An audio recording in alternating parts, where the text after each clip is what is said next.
We are within. The dream team is back. Thank you very The much. Monday dream team is back. 7:30 is 7:30. Yeah. Tennessee also the reminder, hey, when this time on knocks. Monday hits, You have to come here. look at where else would you be? Exactly. Dumela Khadi. Dumela. Re kae tle wena?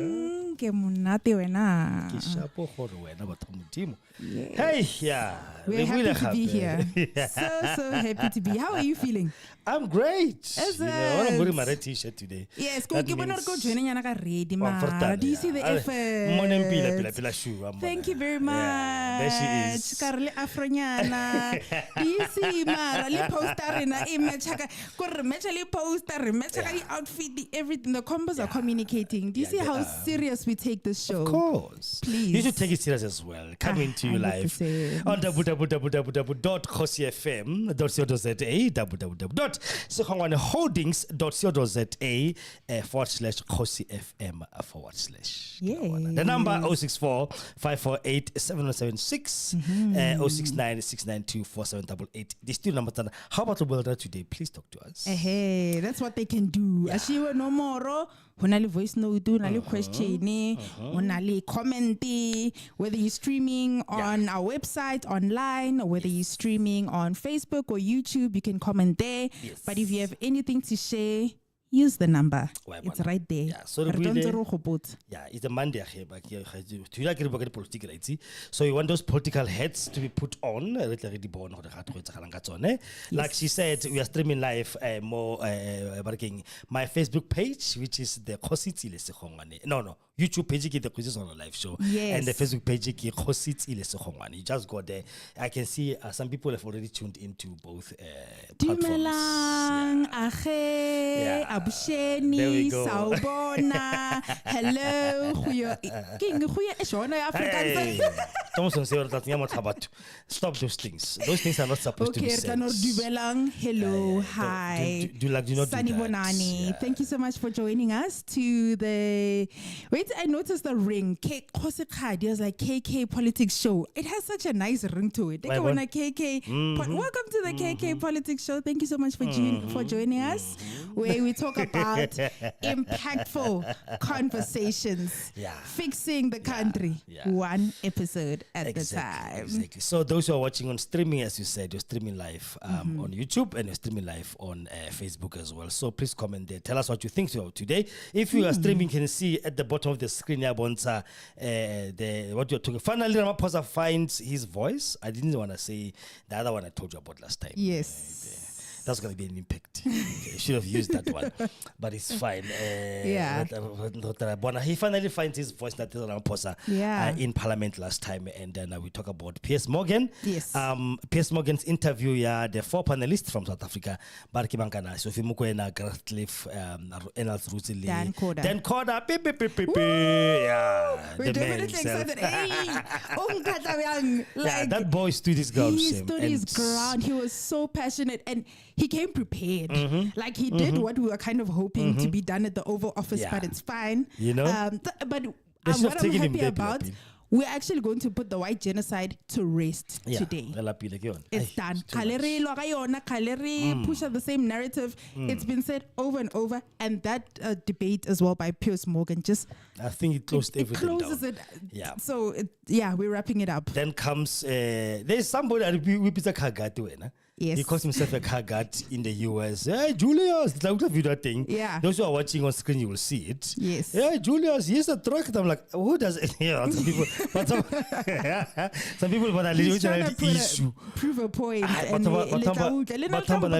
that video because people have got issues when I don't know. Like, relax, why don't you just enjoy live that yourself. Peace? If you're happy, then remain in that peace. Low self-esteem, ADHD, all the ADHDs you can think of.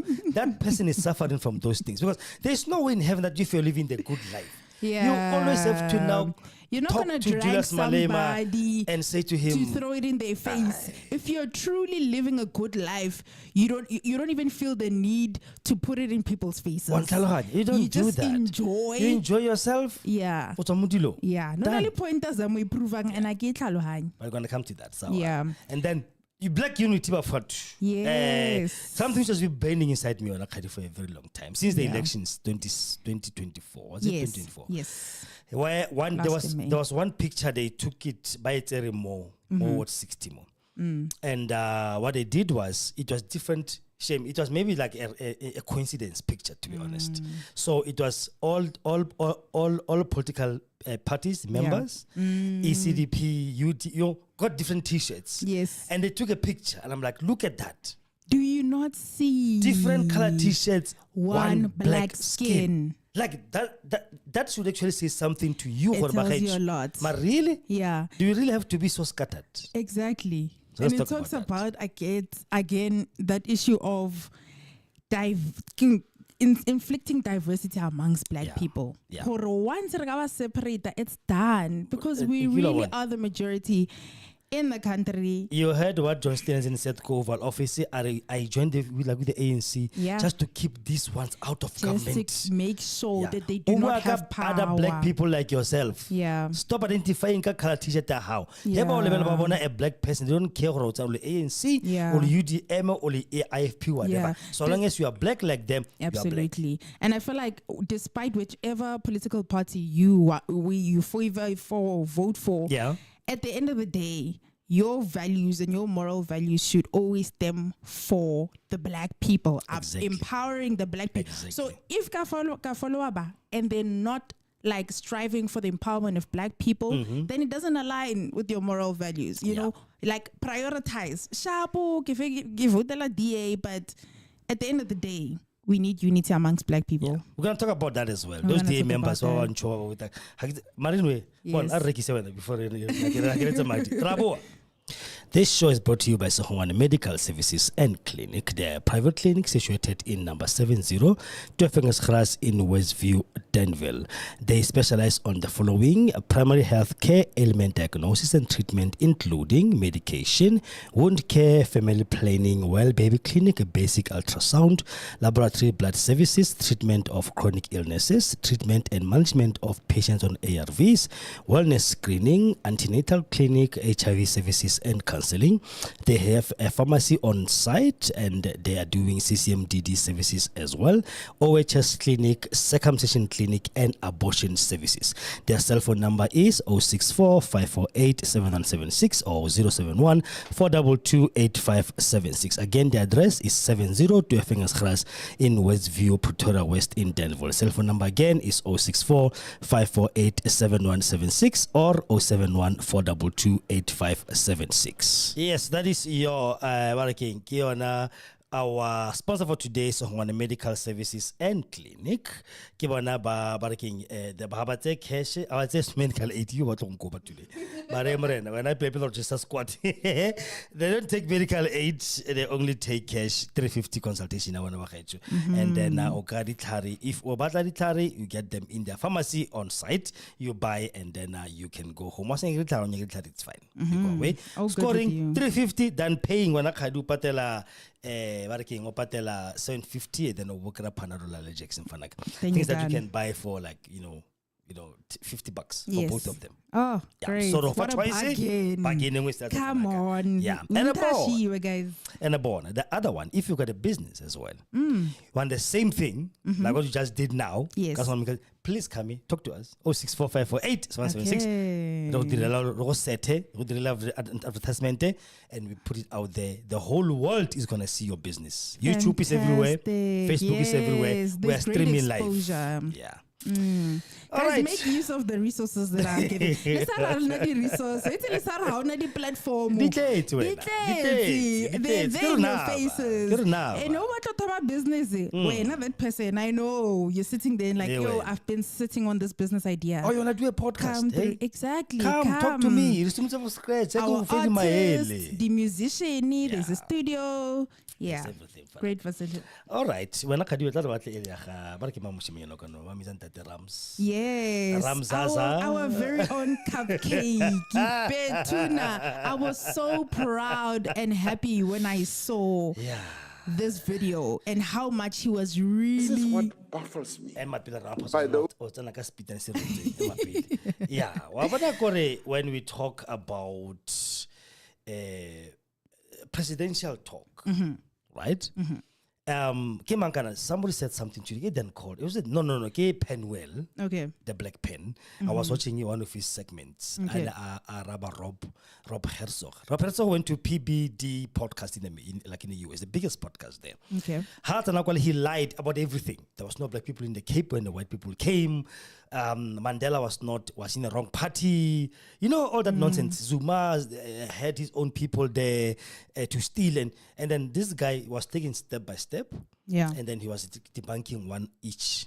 Okay. Yeah. Now he said something. Ramaphosa said something in Parliament that actually really was presidential, you know, political talk, which we have always wanted to hear. Yeah. He finally says it. Finally. Yo, we've been waiting for this. I've been waiting for that. Even his facial expression. He's passionate about this topic. The way he was talking, I was like, wow. Yeah. Felt at last, the core. At last, the guys found some. Yeah. No.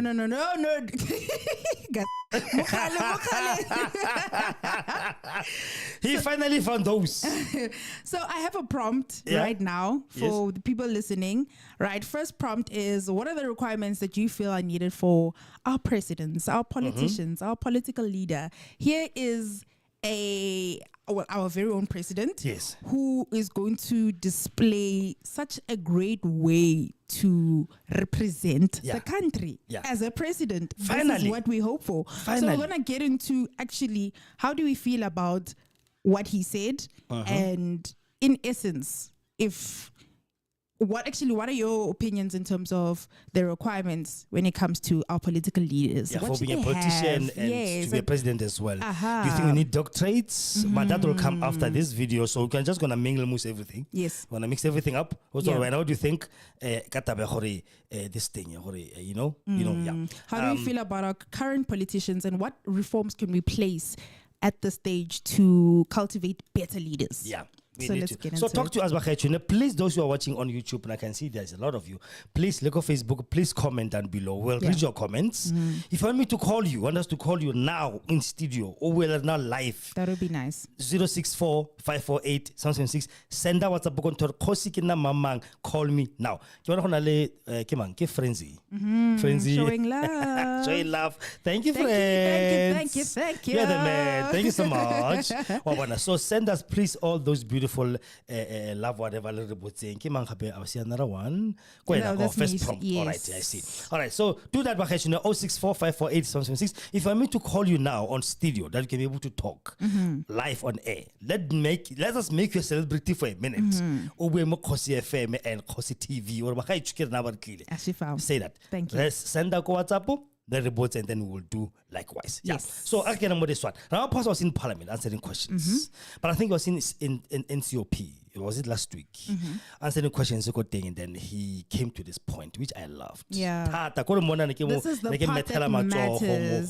This boy finally some has dropped. Oh my word! He's not all bad. There were some good points at the Oval Office. I got your back, Ramaphosa. So finally something was done by this man, and I'm very proud. I was very, very proud. So we're going to listen to him and hear what he says, and then we're going to discuss that. Okay. Lena, tell us, please, do you agree with what he says? And what are viewpoints?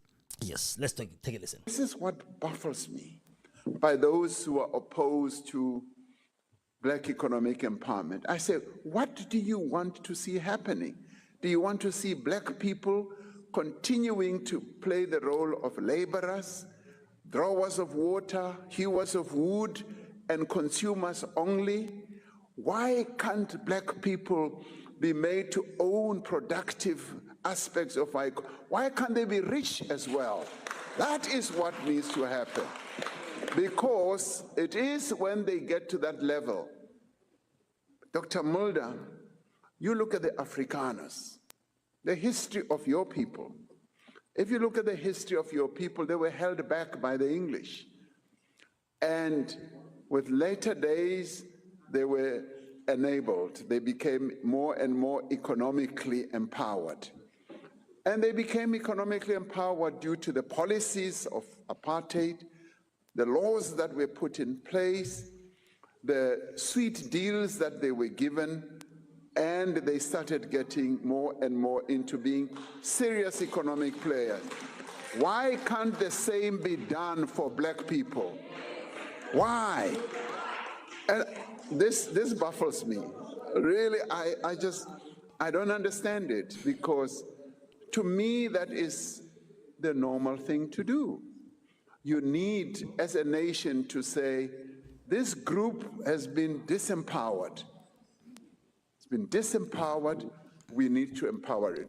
Ownership of the economy is in far too few hands. Ownership has not spread. That is what the World Bank and IMF said. And that is precisely what happens in other countries. When you go to other countries, you'll find the citizens. I mean, in Africa, it will largely be black people. Wherever you go in the world, it will be the citizens. Now, in our country, it was just the few privileged, and may I continue to say white people, who continue to own the means of production, who continue to own the productive economy of our country, as set out in the Equality Clause in our Constitution, to redress the imbalances of the past. If we accept that the ownership of our economy is imbalanced, the clause on equality in our Constitution seeks to undo that, to redress that. So therefore, ownership of our economy should be broadened, because we've come from a horrible past when that was not allowed by law, where people were arrested. If you wanted to set up an economic facility in town, you were put to jail. But today, we are saying all that must be put behind us. We must allow more and more people to play an important role in the economy of our country.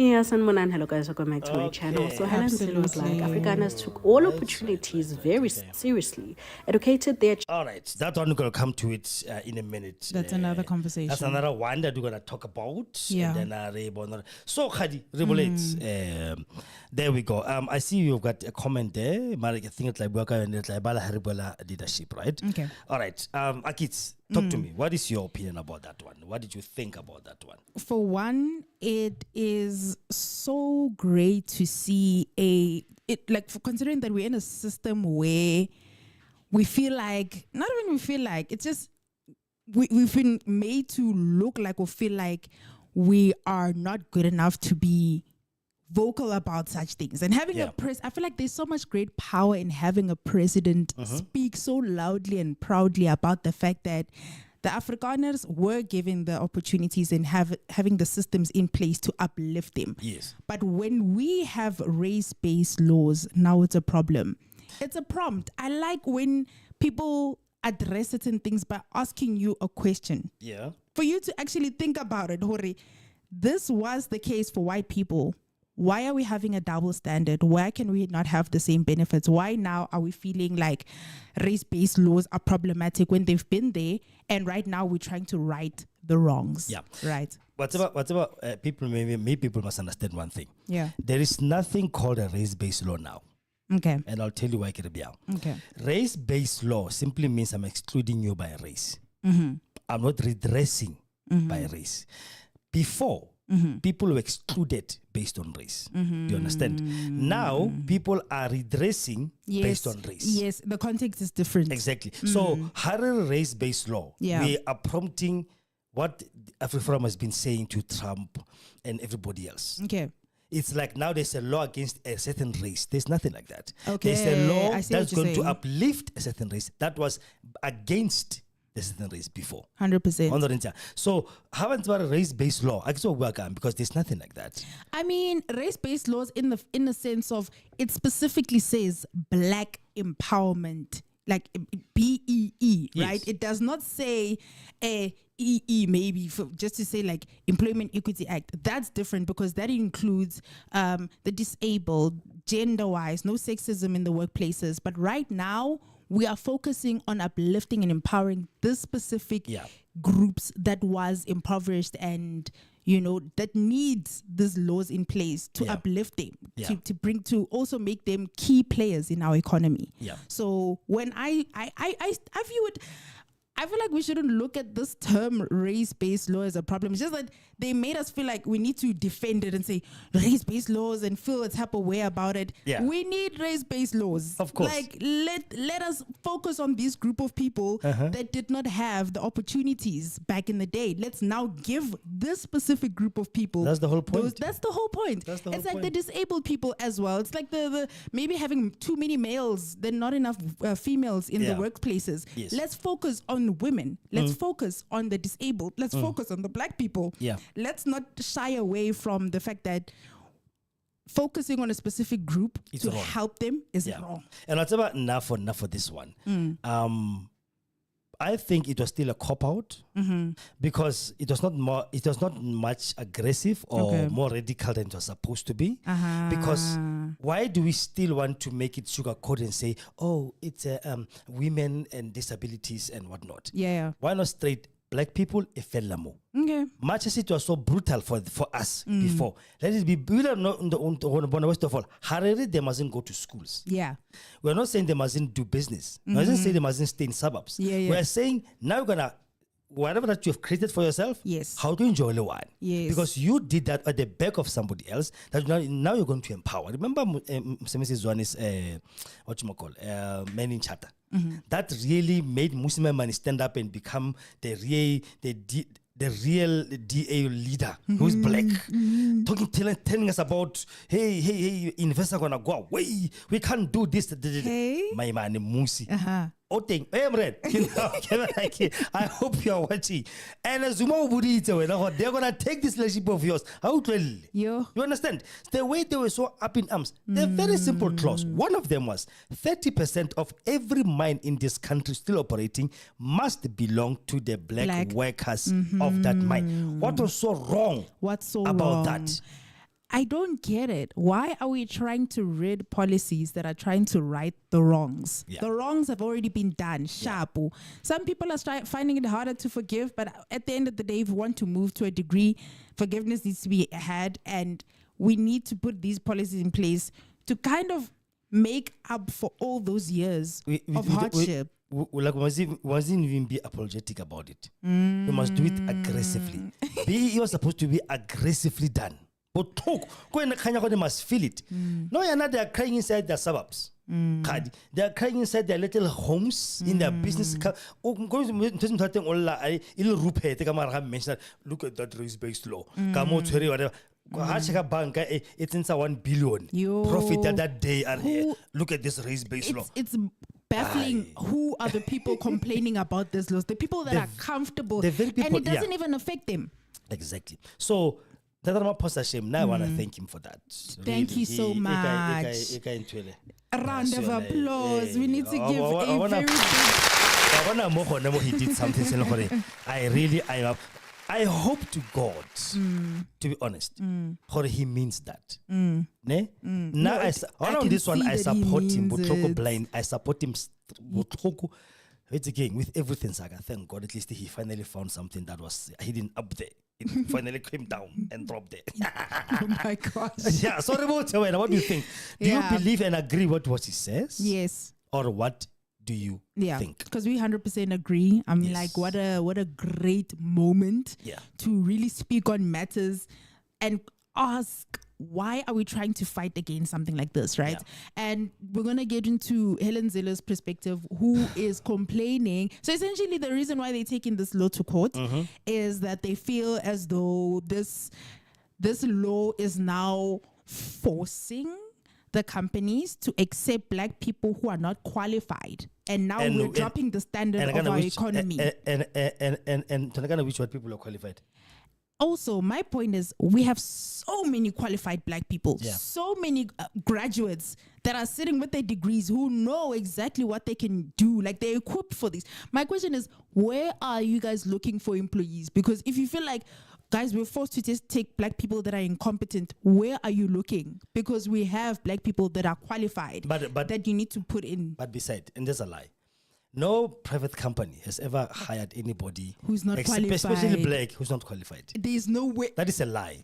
Honestly. That is a serious lie. Because now it's an excuse. It's like Well, but- we're not accepting them based on merit. We just have to accept them just based on No, that's race. a lie. That's a typical. You wouldn't do that. That's a typical mind of a racist like Helen Zille.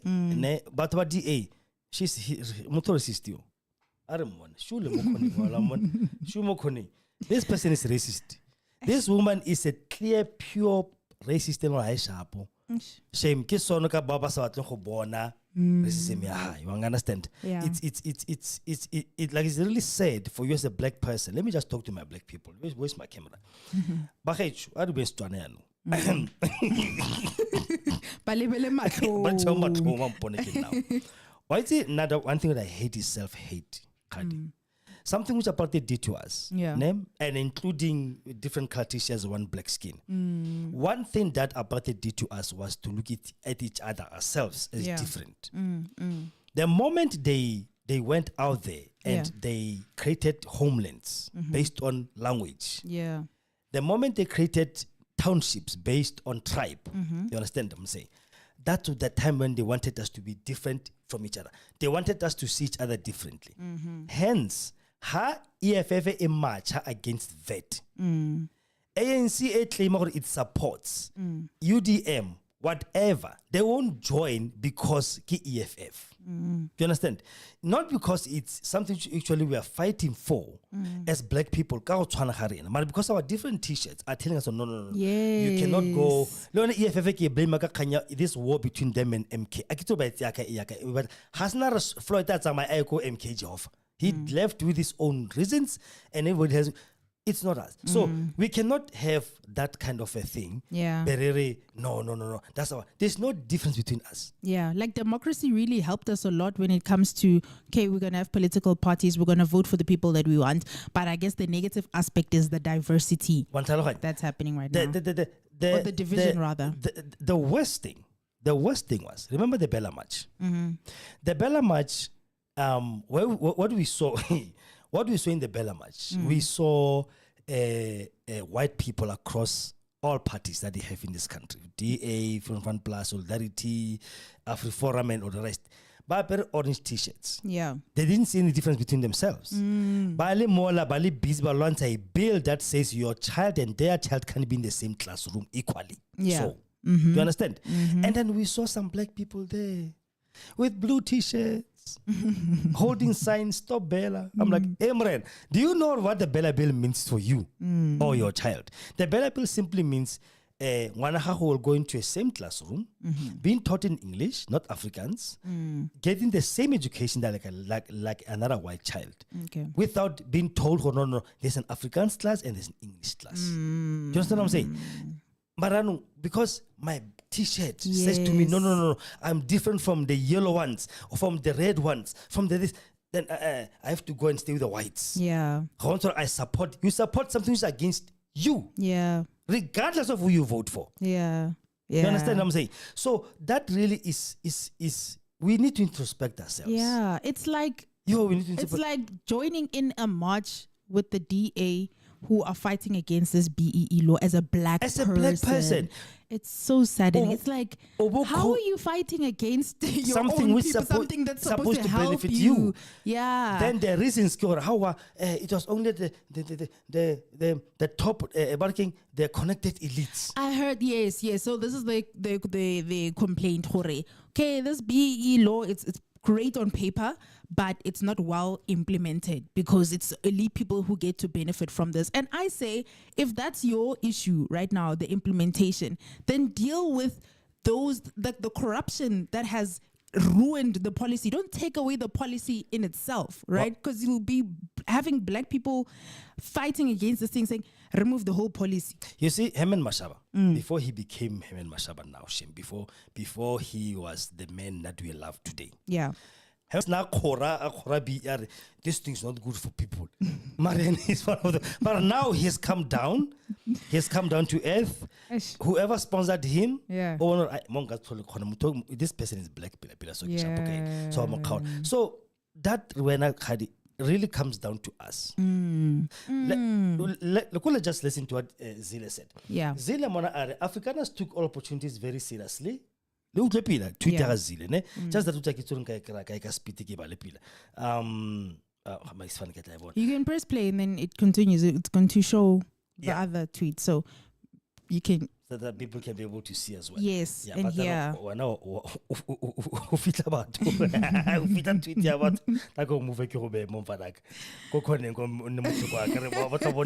Yeah, that's the Twitter Zile if you can see it. Okay. That's the Twitter Zile at Twitter Afrikaners grabbed every opportunity given to them.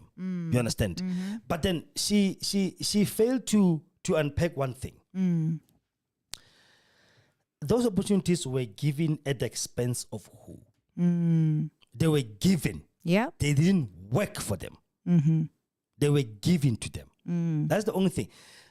Ha repentant in the whole thread Kenya tweet.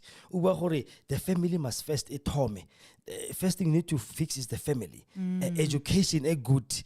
If Baholo was educated, the children will never. I'm like, where are the resources gonna come from? Beside that, Bafanas, when did the good education start? Not with our parents. They were never given opportunity to go to school by law. Not because they didn't want to. You know, I said something last time to you. It's like this woman she's saying, there was a poll, there was a town meeting. Never heard you. There was a town meeting. Okay. Right? Where everybody was there. Blacks, whites, Indians, and the government says, hey guys, who wants to be rich? What people vote? Yes, we. Okay, Lona blacks, hi, brother Shapu, we'll work for you. No, we'll be laborers. We'll be hewers of wood. We'll be sawara. Okay, sharp. Whites, rich again. Sharp. Indians, yeah, we will see, auntie. We'll see if we can. You know, colors. Me Bruno, man, it's all right. You know, who wants to be educated? Whites, yes, it's us. I want to do Elon Musk, Starlink. Ken. Who wants to own a mine? Fella Biao. It's like this woman is saying. It's like it was like that. She says as if there was a choice. There was none. The law was put. Yeah. Or it's not going to be visible or viable. Sorry. There was a clear hierarchy. Yes. Of who receives. It's never viable for a black child to be. What is the use of teaching a black child mathematics when they're not going to use it in anything? Yeah. Because half when the system is rigged. Yes, half he's or she's going to be a laborer in my white farm or in my white house. Our destiny as black people was already predetermined by a law. Not because we didn't want to be successful, not because we didn't want to be the best in anything. We didn't want to be doctors. Yeah. We didn't want to be whatever. Not Some by of choice. us who were lucky, who were taken to be trained as doctors, only to work in black townships because they didn't want a white doctor there. Yeah. Not because of It's been circumstantial. Exactly. So people must never come and speak like this as this woman. Yeah. Over nonsense. Sorry, but okay. Build huge enterprises, right? Afrikaners took opportunities very seriously, educated their children into professional skills and out of poverty. Wow. Build huge enterprises from the bottom up, nothing stopping anyone else from following that example. How?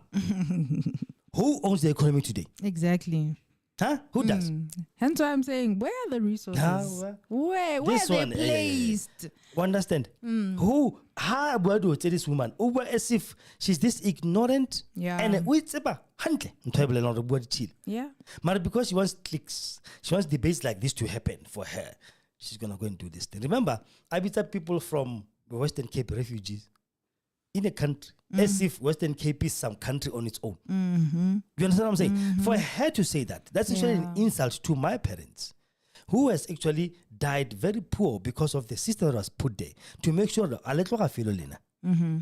luckily some of us we managed to break that chain and run here. Yeah. And try to do things for ourselves. Emancipate ourselves. Exactly. But the Western King black tax young latella more wherever you go. there's still generations prior that are still suffering from this system. Arute, Kemang, Manya, Siabi. I agree, final president standing up to these people, yeah. There we go. Thank you, Kim Manya, ne? Manya Siabi. Oh, it's Mary Ann. Mary Ann, sorry, you. It's really Mary Ann. I keep on. Why my glasses? Keep on back Was it just fun? Thank you, Mary Ann. Mary Ann, Siabi. yes. I agree, finally. The president standing up for his people, as Exactly. he should. You know, he's supposed to have done this guy his first term. His first term, I rebel. You understand? But, we're here. Yeah, we're here now. Finally. Thank you, Ramaphosa. So, Zila or Tamudim, let's talk about this. This is not supposed to Let's be done. hear what they say. You know, I would look at, okay, this one. Into professional skills and out of poverty. Built huge enterprises from the bottom up. Nothing stopping everyone else from following their example. It was impossible to fail. They had the biggest safety net known as apartheid. Had they completed fairly with everyone, I'd be first to applaud them. But nope, they had to screw over a lot of people. Don't forget, kill a lot of people. Just imagine this, guys. A system created just to favor you. A system created just to favor you. And you guys are the minority in that country. Yeah. How can you fail? But some did. I heard someone from the ATM party on radio this morning demanding economic freedom. How do they define economic freedom? How will we recognize it? And how does ATM propose to get there? I listen on radio.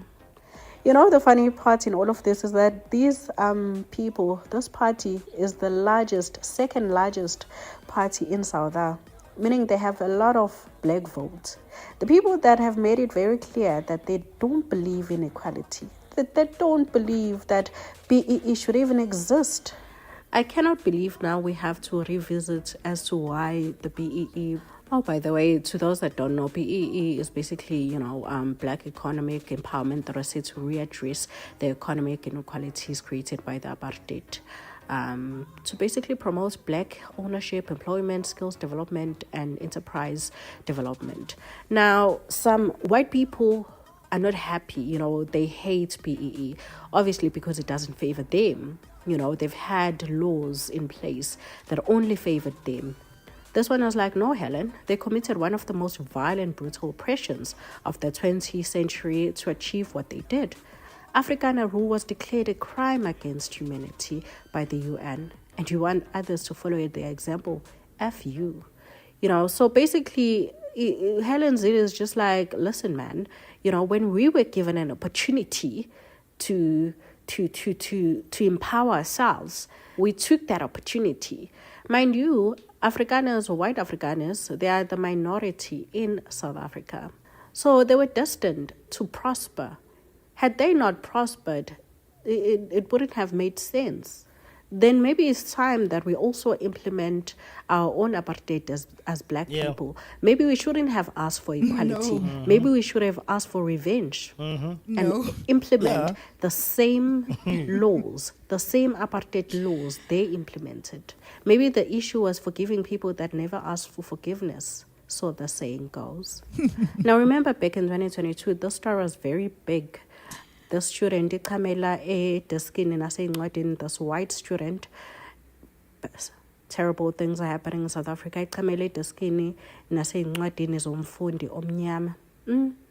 Guess what, son? He was found not guilty. Imagine that. Terrible things are happening in South Africa. Basically, he was facing charges of criminal injuria, which is basically and malicious damage to property. And he was found not guilty. The video even went viral. There's a video, but he was still found not guilty. Terrible things are indeed happening in South Africa. Even though the Stellenbosch University, after a disciplinary hearing, ruled he violated the institution code of conduct, he was still found not guilty. Imagine that. Do let me know, guys, what you think of the comments. Yeah. Terrible things are happening indeed happening in this country. But what privilege is something that you can never ignore? How is he found not guilty for that clear violation? Even if something trends, like my heart bleeds right now because I'm thinking about also the Olerato situation with the murder. And it's like, it can trend and trend and trend, and it doesn't mean the government will take it serious. Yeah. We sign these petitions and it's like, oh, the government is going to take it serious, but we'll never declare it as Yes. like a national emergency Yeah. to say this is this bad. It's so disheartening. Yeah. How monate when to see such stories, and the people who are always getting, oh, thank you, and I keep baba. Let me do the reading for you. Great conversation from Babalala Rapporteur. Thank you so much. Thank you so much. Yeah. So, what privilege is there? Yeah. But now, one thing I'm striving for, Kadiki, black unity. If we just move our attention away I am from telling you certain now, things, these oh people my are afraid goodness. of black unity. Divide and conquer. They heard divide and conquer and they took it literally, and it's in effect till this Yes. very day. So Stan- many things are separating us. Yeah, Stan Hazen himself said it. Quiet House. The reason why I had to join the ANC, we've been fighting for 30 years, is to keep those others out of government. And those, he means other black people. Yeah. They know the moment we unite as black people, they are done. But in that context, he was referring to the person who was saying, kill the bull. No, he actually mentioned MK as well. He did. He did. Yes, he mentioned MK is number one. He mentioned MK as well. Even as EFF alone, Yes. but why are you dragging every other party You to understand? say we need to make sure they don't have the power? So if you can do that as black people, just come together. Yeah. Forget your different color. Your t-shirt or not yellow or blue they need prayers. You know, wapara yellow, wapara red, wapara blue, wapara green, wapara whatever. That's the point of democracy. It's And we just fine. become like one. Yeah. Maybe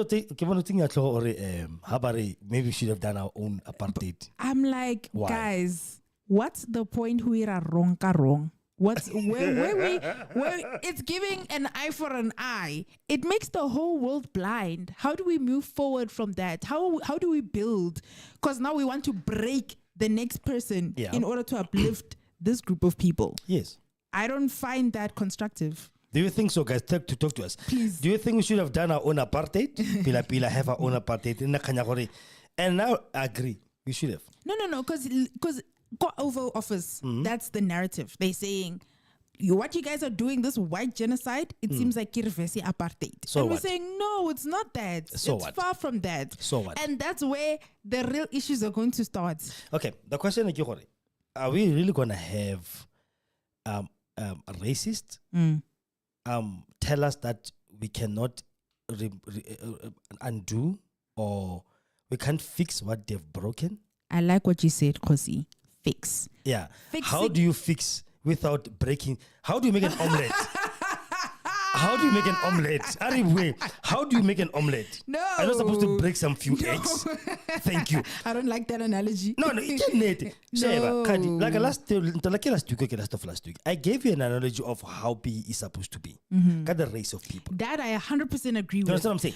And in that way, Yeah. there's no breaking involved. It's just saying we're fixing. Yeah. We're giving the black people the platform. Like, we're not trying to do the same thing that they did. Otherwise, it will a back and forth of black people impoverished or inflicting the white people and vice versa. Yeah, who's a political we stop everything, we empower blacks, fail. That is the meaning of our own apartheid. We do exactly what they've done, but for black people fail. So are we not striving for... And aggressively so. Are we, Unapologetically are so. we not striving for equality at the end of it? Because right now... Equality with who? Who doesn't want to be equal with us? That's the thing. I get it right now. Yeah. The disparities are huge. It's massive. So we need to get them here, right? Yeah. That's what we are doing. God knows when we'll ever get here. But when I go Let's to say, we tried that one. no, and we're Yeah, still but- doing it. We're still doing it with BE, and they're trying to remove it. Hence why Exactly. the strive is to get back here. And once we remain at the equilibrium, Yeah. then we strive to maintain that. Yeah. Like, honestly, and again, don't come for me, okay? we live in a diverse society. The beautiful thing about South Africa is that we are a rainbow nation. No, we're not. Right? We have diversity. It's there. It's Okay. there. We can't We remove have differences. it. Yes, we have differences. And we need to understand and learn how to live with the differences, right? And I'm not going to say just because, yes, apartheid inflicted on us and it was so terrible that I haven't met any really good white people in my life that I'm saying, no, they are good-hearted people of different races that I don't feel the need that they need to reverse like we are the product of our past. Yes, it's happened. Now we're birthing a new generation. Yes, and we're trying to do better. Okay, remember that video we played? Yes, that was brought by YouTube. Which of one the was training camp. Yes. Did you see that? I remember that 100%. Did you see that? I complete the burning of the flag. Did you see that? Can I wanna run out of we became too much, everything says clean like these people. We are we are overdoing it. Okay. But Christ, we are the most devout Christians. Ne? That gives the other cheek. Whereas they are still racist being Christians. Yes. And I'm not they're even proud to say, how can yes. get out? But the very same thing we become more than them. We are the ones who are pushing for unity. The victim is asking, I hate doing the analogy. The rape victim is begging the rapist, please let me forgive you for you raping me. Let me forgive you, please. Please reconcile with me. What is your suggestion? You should have done the very same thing they did. So right now. Pure. Right now. Not talking about telemato. Here's my question. Yes. Do you want a toilet equating blacks only? Why not? Is it equating blacks only? Why not? Let's feel it. No. Mama, maybe she will tell me because I'm sure she was in that. She was in that. How was Volkskas? Not Robom, if they were staying here. How was Volkskas white side of the bank and how was the black side of the bank? She will tell the white side was very nice. With sofas, with coffee and juice and fountain water. Okay. And I get the it. very same bank. And I get it. And here we are. On Sunday, guys, we were talking about forgiveness. Okay. And it's funny. Kosi was agreeing with me around the conversation. I'm using his own words against him. We were talking about how forgiveness is a gift from God that you receive that you need to give back, right? And it happened, right? Yes. And I understand our grandmothers and our grandfathers that are struggling to find the forgiveness in them. I get it. But now we are breeding a generation that does not come from the system of apartheid. So we don't need to carry and inherit the burden and the pain of our forefathers and take it in here. No, let's keep it in the past. Okay. And you know what I love? I love comments.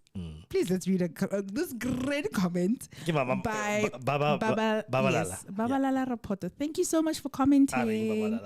Yes, our apartheid regime would not bring peace and more bloodshed. But more bloodshed, yeah. I believe in unity as black people to fight the same enemy and have one common goal as black people. Okay. I guess it's giving in the middle because she says she believes in she believes in unity as black people. Yes, we're on the same page as that. Yes. To fight the same enemy.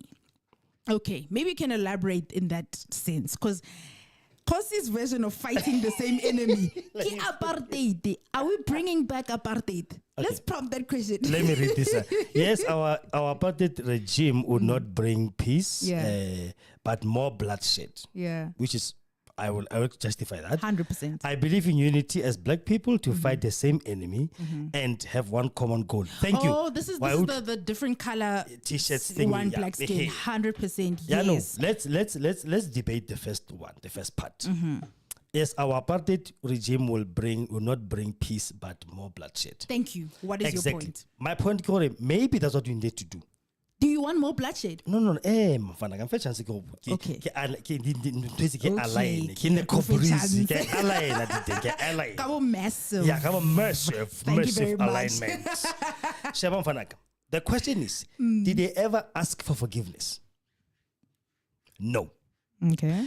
They actually defined today.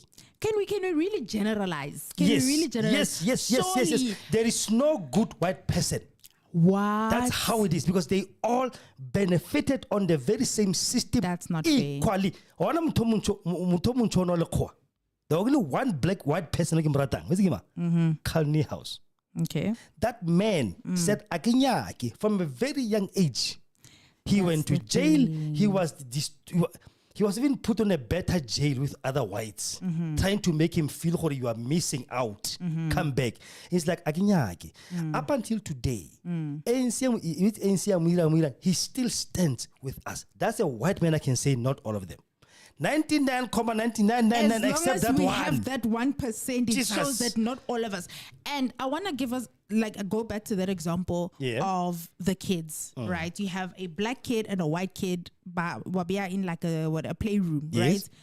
You don't have the parents inflicting them with the knowledge of, oh no, this is actually superior, I'm superior, treat them like this. They get along perfectly fine. They just moment. see exactly. That's the thing. Not Ronabile. So there were kids, even at the time, who would be able to go and play with the black child. Mara motswadi kena na mot- a mo tshwara ka letsoho, are you are superior to this kid. You don't cannot play play with with them. So we cannot say all of them.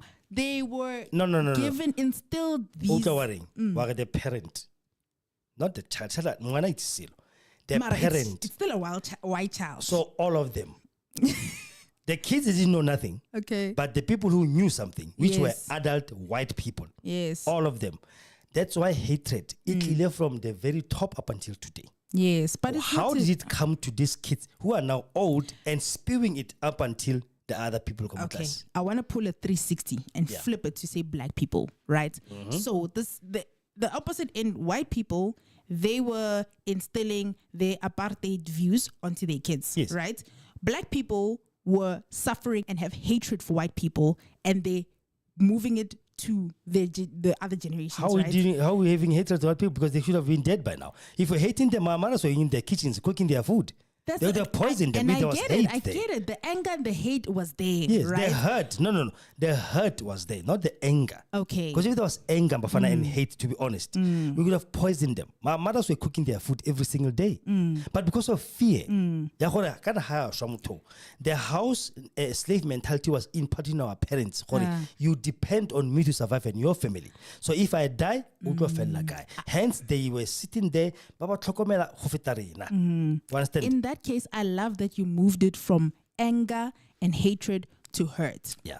Because a person who's hurt is not trying to kill other people. Anger can Why? produce killings and bloodshed and more of that. At Yeah. this point, a person who's hurt can either respond in the way that you're saying or respond with empathy and saying, you know what, I saw what the system did. I don't want us to repeat the same thing. I don't want any bloodshed. Okay. Right? Okay. I'll go pause it for 2 seconds. Okay. Immediately when you say that, what does that person, white person, does? Does he say the same thing like you? Some of them probably do. My sweetheart. Does he say the same thing like you?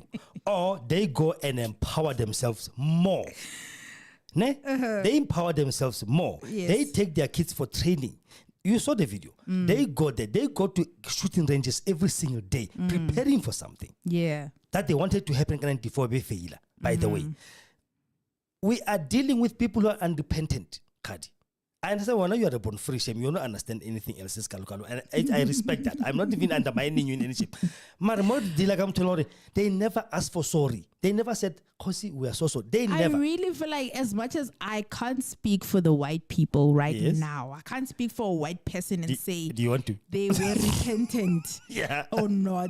I feel like you can also not speak and say all of them. If you were to run a survey from this day onwards until the next 5 years, to interviewing every single white person to find out whether they were repentant to a degree or like They were never. All of them. Go to Twitter. Not No, for the fact that we Go had to that, Twitter that today. The one example that you just made. I can't get again. And then you can keep the land. Imagine how many people he's influenced. His fellow white people. No, he never. They actually hate him. They hate him, but They then hate him today. He has no friends. He has no. We don't know about that. We don't know about his personal life. Mara, when it comes to political circles, DA doesn't like that man at all. Because for Bone, he's a traitor. I feel like he is the perfect example to prove that a white person can retaliate against the system that benefits them, and stand on the other side. Exactly. We just need that one example to prove that there is hope of repentance. For Bone.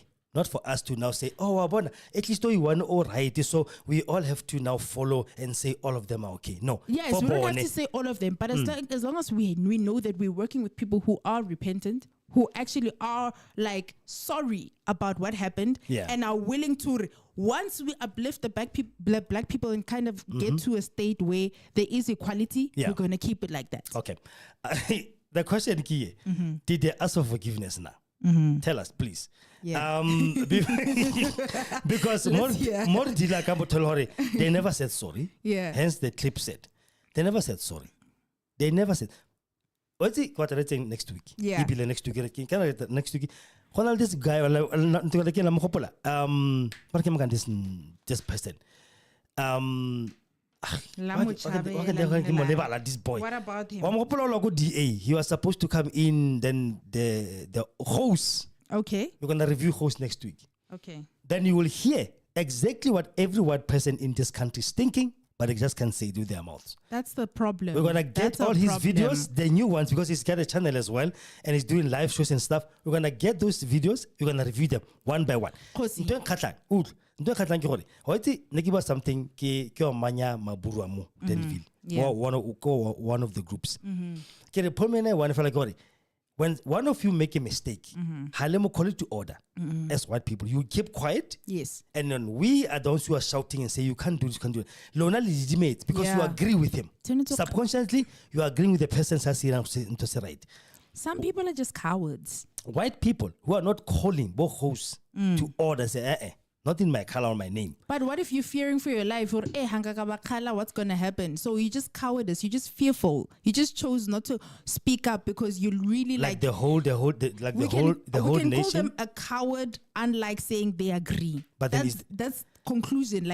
Or assuming a conclusion about them. But then is the whole nation cowards now? Are we going to say the whole nation are cowards? Bona, the one of the example you were saying about hosts, right? The DA, like it's a spokesperson or member. Yes. To say those are his views, and to say he's a representative of every single white person. It's to take Julius Malema, who's screaming, kill the Boer, kill the farmer, and saying, guys, he means it literally, and taking Julius Malema and using him as a blueprint for every black voice. We don't agree with him. Okay. We're not trying to kill all the black people. We'll talk about that. So tell us, now my standpoint when I sure, Julia, so we listen to the video.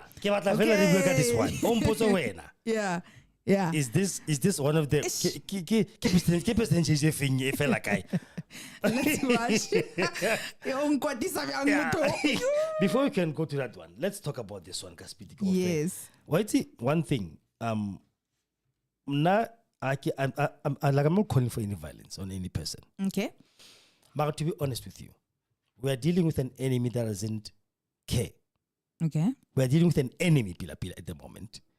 We're not dealing with a human being that really sees me as a human being. We are dealing with a human being that sees me as an animal or a lower life form than he or she is. No matter how we can sugarcoat it in ourselves as victims of apartheid, there is no way in hell they're going to accept us as equals. Hence, they are trying all by means to sabotage the very black government we, not them, elected. Sure. Because for born about 30 years, we gave you 30 years. We gave you a chance of 30 years. What is that? For born, it's like it was transitional. No, okay, government. They didn't see this was actually a change, a complete 360. No white person will ever be president of this country again. No matter how much you call a citizen. There is no way in heaven. So, the enemy or Hanatab, ebile ha rapele motho ebile ha o rape ebile ha o bone ka nix. Hence the 59 went to the US. Habala because they were refugees or they were beaten up or they just couldn't just accept the fact that black people are going to be equal to me. Do you remember Omu? There's an article today. One of the refugees, she's selling her house for 2.4 million. 5-bedroom and a oasis. But in the jacuzzi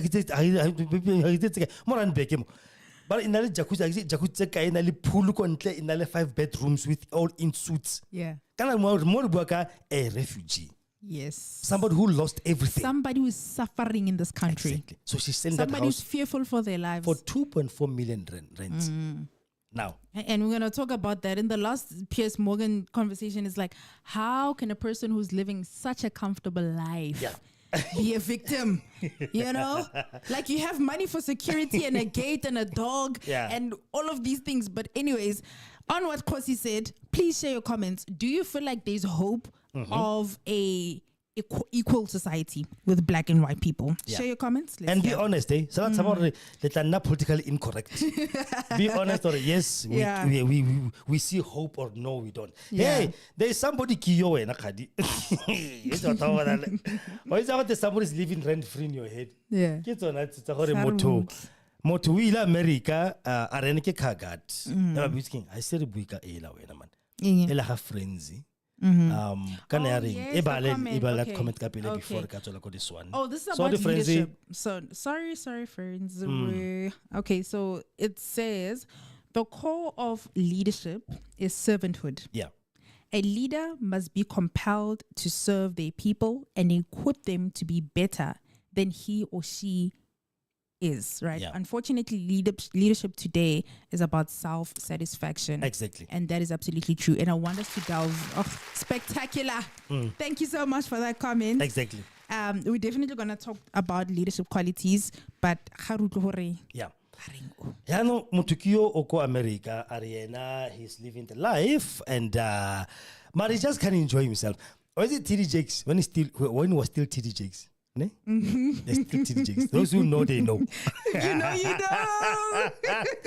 When he was still TD Jakes, Araraka, the pride of life. Right? Hey, Katapeluen. Araraka, the pride of life. Yes. Name.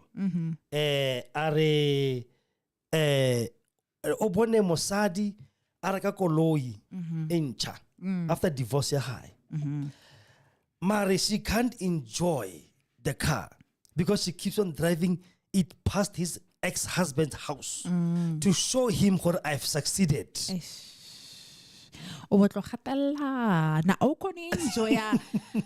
You can't just enjoy your thing only one.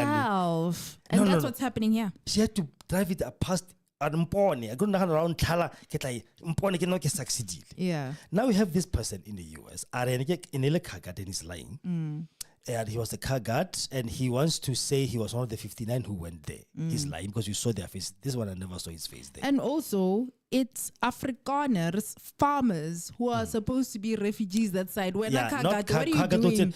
Then when you fill up that form, what did you say? I'm a car guard. Which farm do you own? So, people, you lied. Which farm do you work on? You lied to Trump, but you're a farm because you're not. Shame. Anyway, this guy, I enjoy.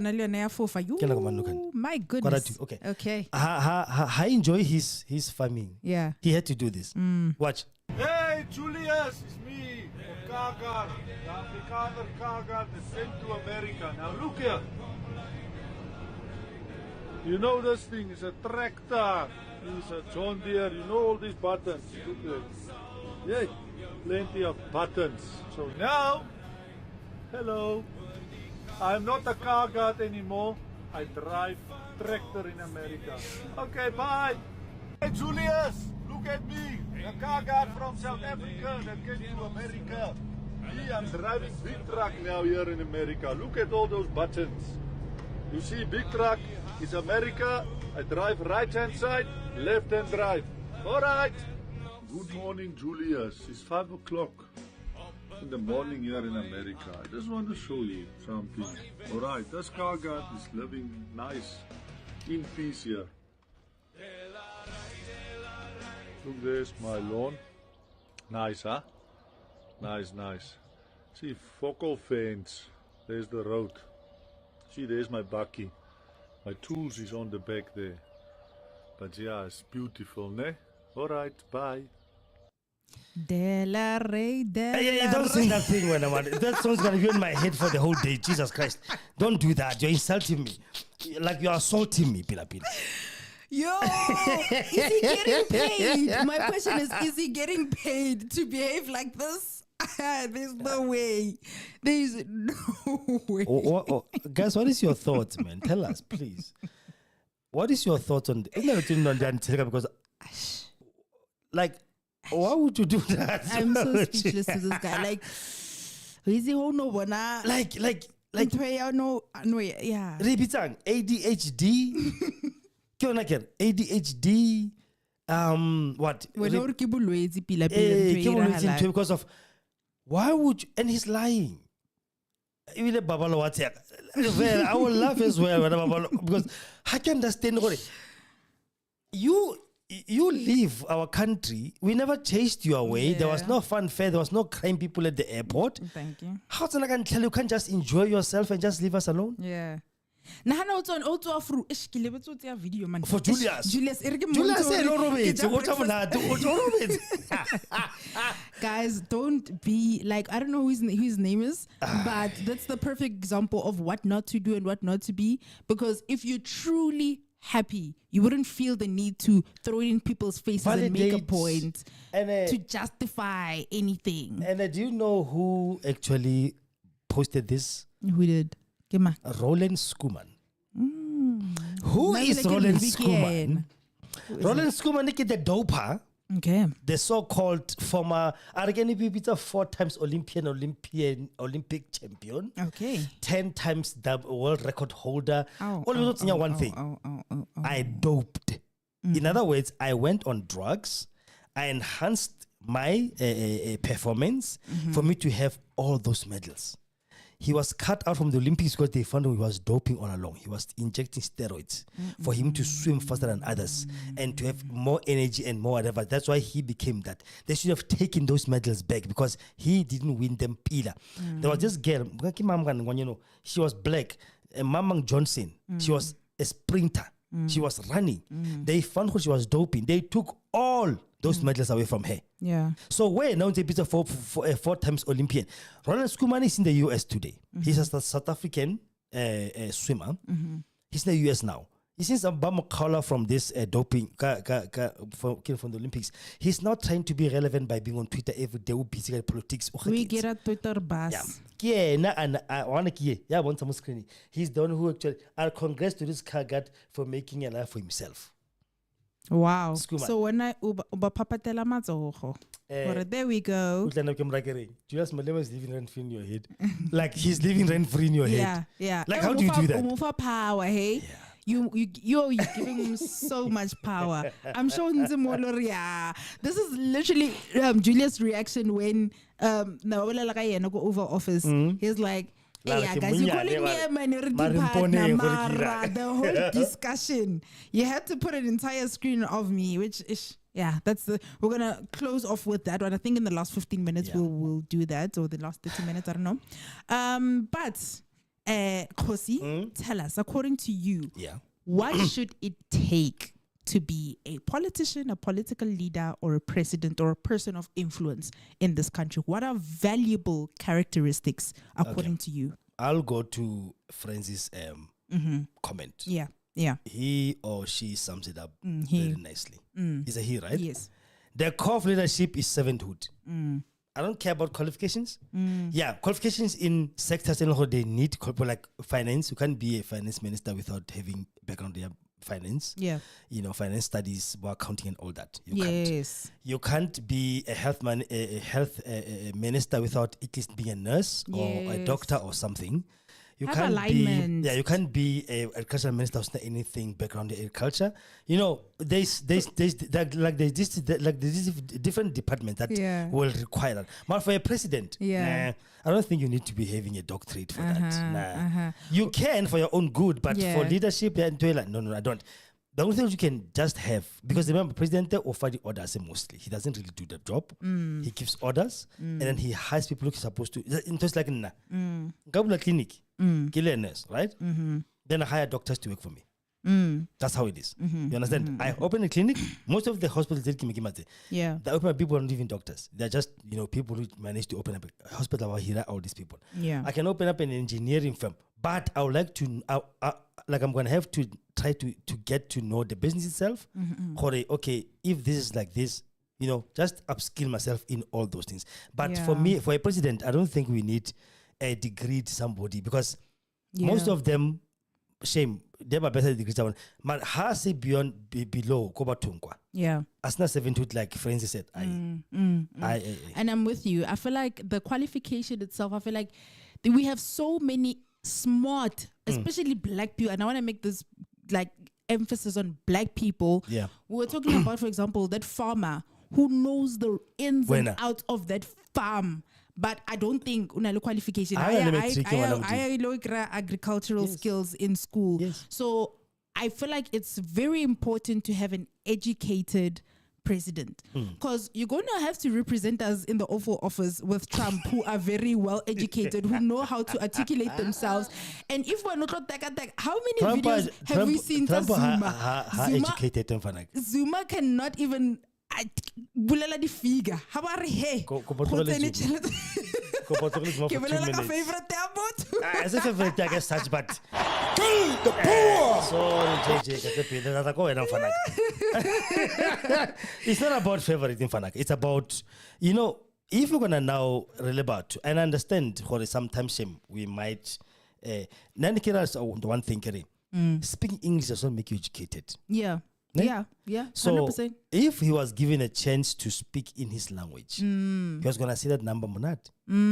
Bill. 100%. I actually agree with you. Whoever was laughing at him number was to think for a barometer educate his English, which is dumb. And it's as black people, most we made them laugh. Yeah. Because the very same whites in that parliament can't even say that in Tswana or Xhosa or in other languages. So yeah, 100%. I agree with you.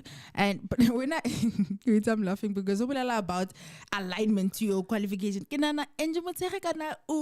In which department right now? I see like the police. It's the Minister of Defense. Minister of Defense. when I saw that,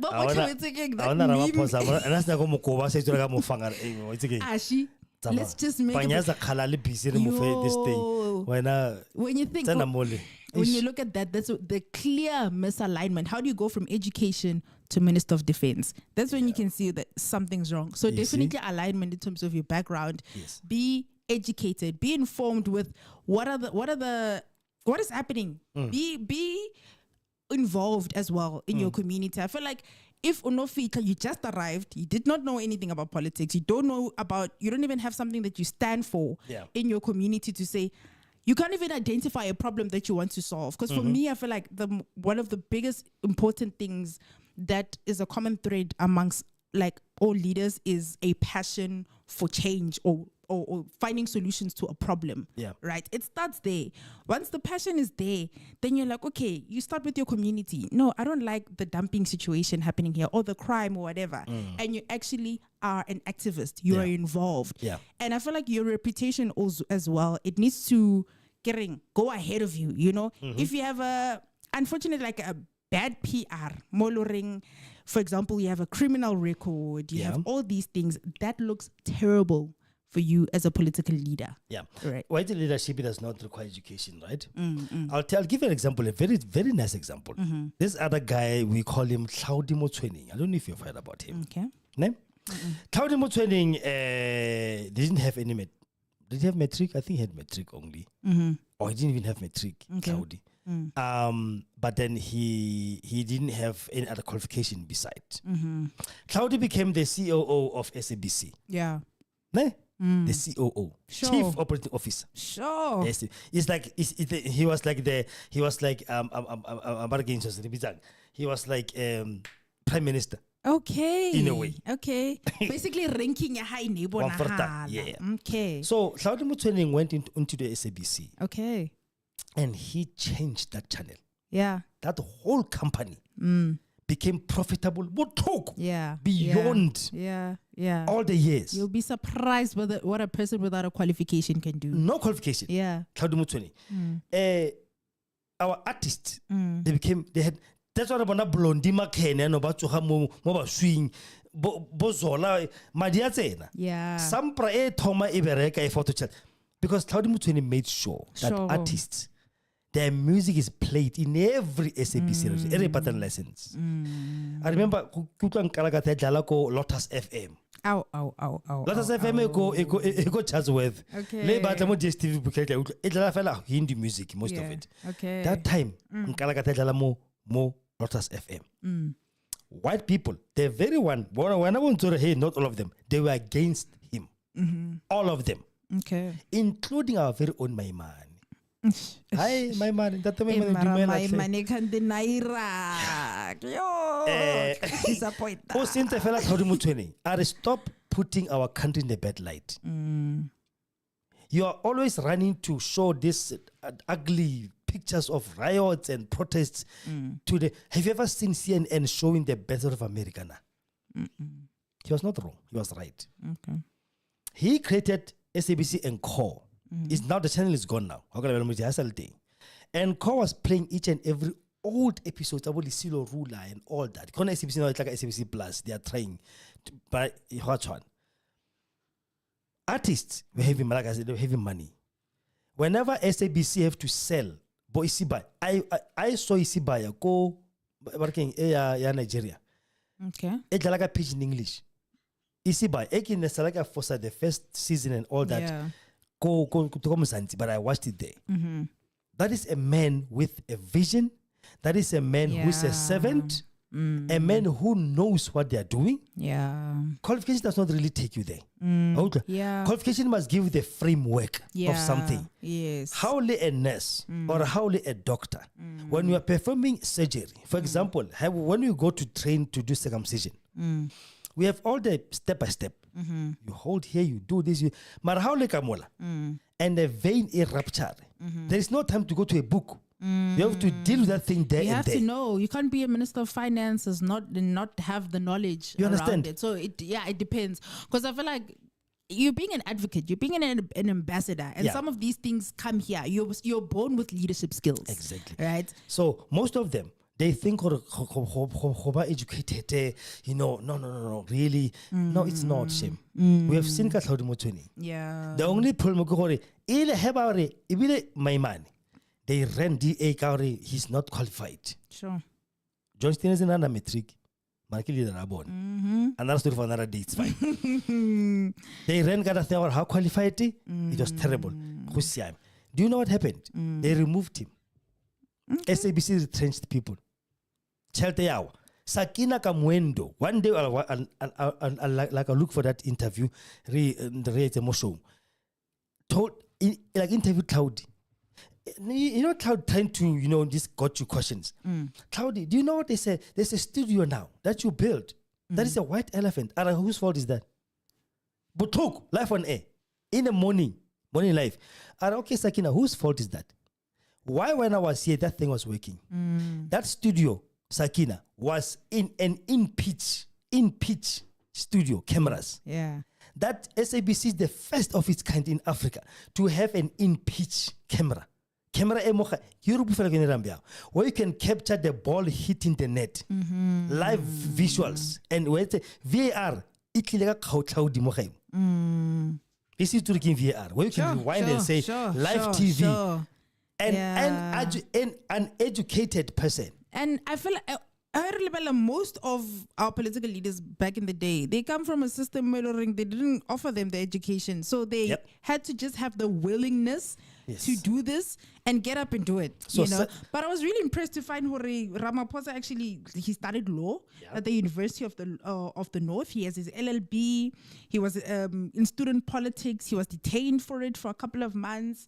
For UNISA, he has his BProc degree. He was a law clerk for Johannesburg firm of attorneys. This is I'm literally reading Ramaphosa. Which one is it? The Oppenheimers. So, a lot of these a lot of So okay. controversy. Don't, because they were pre-planned. Everything Yeah. It was he was groomed. He was never. Shame. Sorry for the beautiful intro. Hi, Elamari. What is on? Hey, it happened at 360 because we were like raving. We No, were no, saying, for that one. For one episode, For let's that just, one. let's give our. For that one, it's fine. We can't But even end. when it comes to this one, Yeah. don't even. I mean, it doesn't take away from the fact that he does have the qualification. Yeah, he does. It's just that maybe, what contributed to him getting there, for what reasons, how he was, shaped and formed to be this person.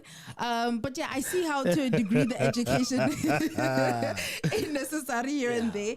But yeah, I feel like also humility and being a team player is important, because as a leader, you need to be able to sit down with people and listen. If you are not a listener, which is gonna come for me, but that guy over there. Which one? This one. Parangi. He's the world. Julius. But anyways, you need to have the willingness and the humility to listen and hear the people. Give us your thoughts, guys, and please take a look at now. Yes. Please subscribe to our channel. Yeah. That you're watching on YouTube, please subscribe. Just let's get to 1,000. Please and thank you. Yeah, please. Let's get to 1,000 subscribers. Okay. Let's like. Yes. Let's push the video up so that YouTube must not. Yes. So the moment you show interest in something, get the moment because we need this kind of conversations. Yes. Tampo must come and watch us. Are really busy more. A small station as us talking these things. Knowing about these impactful conversations, 100%. And just before we get into Piers Morgan, I want to quickly talk about the reforms that are needed to cultivate better leaders. What do you feel like our current leaders are needing or lacking thereof? Like now. How can we get our political leaders to get to a point where Rabona improvement? I'm gonna go back to Francis' Francis' comment. Yeah. They need that. They need to know why they were there in the first place. Yes. The reason why you were elected is not because of your rahorata, or because we want you to work for us. We want you to help us. Yeah. So, Franzi Wibelepila, Yeah. I think he summed up the whole Perfectly. quality of a leader. Perfectly. You are supposed to be a servant. You are supposed to, why you are there. Yes. Stick to what you know you are there for. Have a vision and stay there 100%. And I'm with you. Yeah. I want to add to that and say also like an unbendable moral compass. I feel like that's something we're lacking, like when it comes to our political leaders. When it comes to your moral compass, because you're going to be offered sweet deals as a politicians. They're gonna keep coming. They're gonna be in your faces. Here's just the slice of your cake. Yes. And it's going to be like getting at the expense of a school that they were supposed to build. Go or whatever. Yeah. And then they're saying, guys, here's the option, right? Yeah. So I know it's going to be so difficult because you're going to probably be the one person who has that moral compass that says, guys, maratabai wrong. But so that one, Leone, we should have. Yeah. Marataba, I don't want us to put our heads in the sand and act as if temptation won't be there. Yeah, it will be. And the reason why people will be tempted is because of what? Remember, we're not part of the economy, right? That is why these big white companies, they went for our politicians, Ramaphosa and the rest of them, and empowered them. No, so Lebanon could not say no because at least they will be able to live their life. Yeah. Do you understand? So we need to have that little move. Not all of them will actually fall and become what we want them to become. Yeah. But that quality is really, really important. It for us to really is. Have, it really is, because it's ruining also the BEE. Because as much as it's a great policy and it's needed, the issue that people have is that, I forgot the technical term, but basically they use black people as a front. Like white people say, we know what fronting. Fronting, yes. Yeah. You use a black person just to get the benefits, and then that's that. When as a black person or ish, I'm gonna get a slice of the cake, so it's fine. I'll be the front. I'll be the melanin that you need at the cost of you receiving this benefit. And in that moment, that's when you need to really your moral compass needs to click in and say, actually, no. I can't do this. This is what this policy is meant to empower me. Yeah. So I'm contributing to the downfall of this policy. So Exactly. let's not do it. Yeah. You know? All right. The number is still 064 about Tom Dimo 548 Throw for your a live comment. studio call or for a live studio chat or for a live studio what you call when live studio call, yes, and WhatsApp call and voice note and stuff. 064 548 776 or 069 692 4788. If you still want to talk to us, can I come again 9 o'clock? Yeah, we're at the last 30 minutes. I think we can get into Piers Morgan debate. Now. Those who even watch this. Yeah. Piers Morgan, if you like, those who know, who are always like me, always in like on the internet, you know, Piers Morgan is this British journalist, Ariel, journalist. American, and he's a very best friend of Trump, by the way. I wanted a debate at last. Now, we've already been seeing him. If you listen about Piers, do you condemn Hamas? That's the first question you'll ask any Palestinian. Do you condemn Hamas? You know? But this time he had a panel of our people here. Also, Fimukwena from SABC, Gareth Cliff, then Calder. Our favorite. Our favorite on the whole panel. Yeah, NS Roots. Yeah. Yeah. Nothing to say about that one. Move it up to, because the first portion we're not gonna get into it. I read. No, Oscar Pistorius. I don't know what he did for it. But I want us to play. But again, have a taste of what's gonna happen in the video. Then you can pause it. Then he made a mistake, Piers. Then at least Oscar. Everybody's saying, why did you have this guy? Harry made a mistake. So they're debating this thing of white genocide. So we're gonna go into the video. We're gonna stop it along the way. Yeah. And we're going to critique it until Refesa show. Please, Luana, in those eyes, you wanna say something about it. Yes. Because most of us haven't seen it. I know. So at least we give it to them now live. Let's take a listen.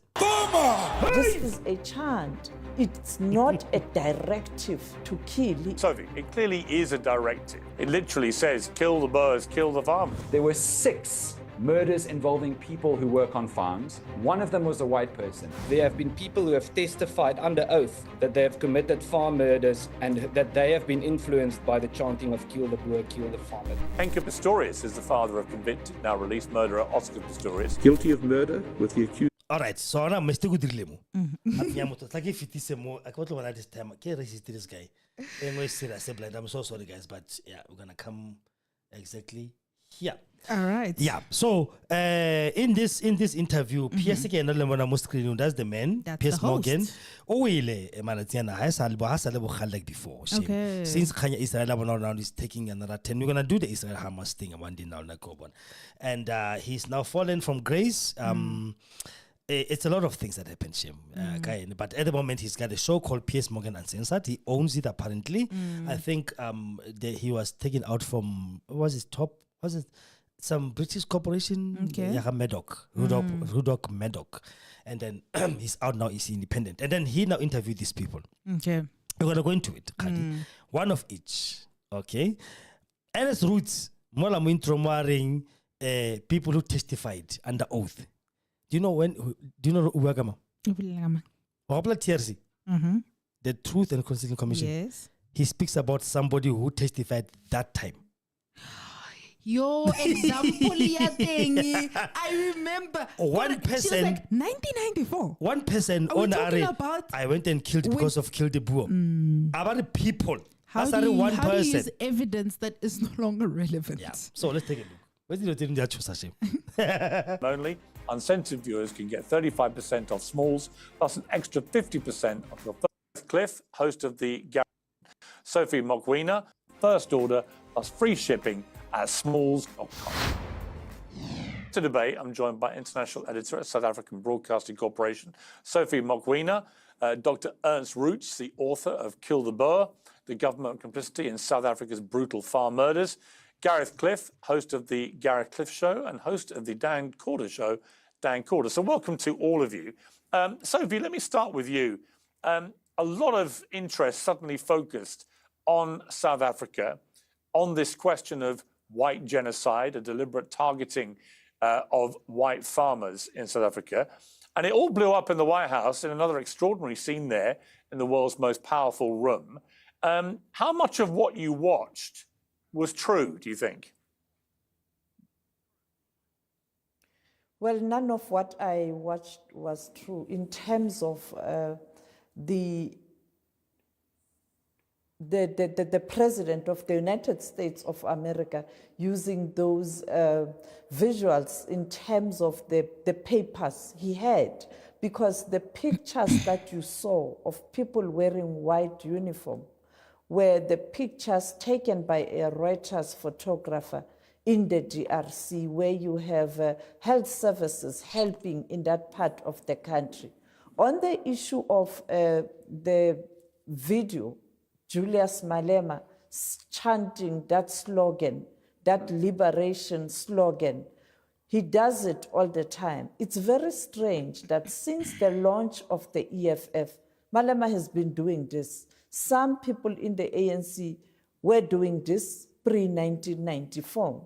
Now, that is why yesterday, when I asked the former South African president, Thabo Mbeki, about the chant, he said, this is a chant, and it's not a directive to kill. He even pointed out that during the TRC, one of but the it is though, commissioners, isn't it? Sorry to jump in, but it is. Yeah, but hang on, Sophie. It clearly is a directive.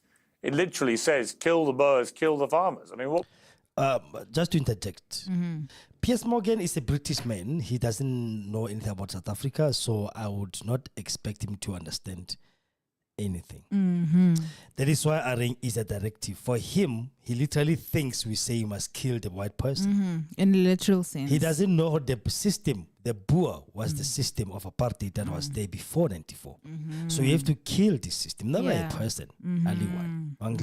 So please as forgive a person me. who doesn't understand. Yeah. But that's when the approach needs to be altered. If that's how you feel, it's a directive. Why would you say that? Then somebody needs to clarify and also say, it's not the people, it's the system itself. Yeah. No. But he doesn't know. No, enough so if he's going to do that in for this himself, he's moment. going to mop him And a he little bit. he wants to rile up, Yeah. the show. It's Yeah. all hacker. Yeah. So yeah, this is the moment where What could be more direct than that? So I don't think defending that chant from what he's obviously chanting is a particularly good way of defending all this. I mean, I think there are perfectly legitimate arguments, which I'm sure we'll come to, about why there is not a white genocide going on. What I'm saying, but the chanting of kill the Boers, kill the farmers is pretty unambiguous. Piers, give me a chance.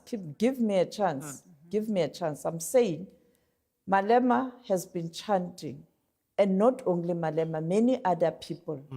I'm not defending the song. And I'm not saying some people are not aggrieved or some people don't feel pain when it's been chanted. I'm saying, why should they feel pain or being aggrieved? And this thing of us always saying, we're not defending, we need to defend the song. Yeah. We know what the song means, Kadi.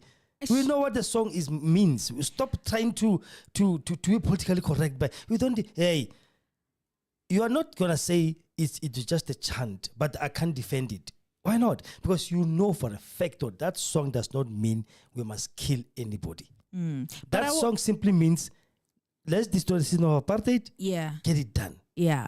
Although, like, for somebody who hears it for the first time, it's easy to take it at first value. Then let them just ask a question, what do they mean? Yes, and they mustn't lie to him. Because I him. honestly also took it in a literal sense. But then when you think about it deeper, like, why? Why? I mean, you. No, I need to be honest. At the beginning, when was that? When was that? Obviously, this has been a song for years. But I have to comment and to look on when was that? Your mother should have told you the haircut. It's just not about that. No, I mean, I know better, but I'm just saying, I'm just giving grace to people who take it at face value and say, kill the boy. I say that group of Afrikaner people, you know, and then you, that's why I'm like, ask the question. Okay. Get and the then you got the clarity, answer. and then you understand, okay, sharp, guys, this is a chance, this is a freedom struggle song, this is why we're pushing this. So, kanya go tshwanetse re so apologetic ya ntshele ka nna. They go no, hey, and I'm not defend the song. You know when in your heart of hearts, so the moment you don't stand your ground, they can see people you are losing the argument. They can say, they are embarrassed. Man, to why accept. hasn't anybody cleared it up? I'm so okay. People have done that. Oval Office, but I'm just thinking, go to the Oval Office. They could have said in that moment, it's not literal. Remember, they are trying to.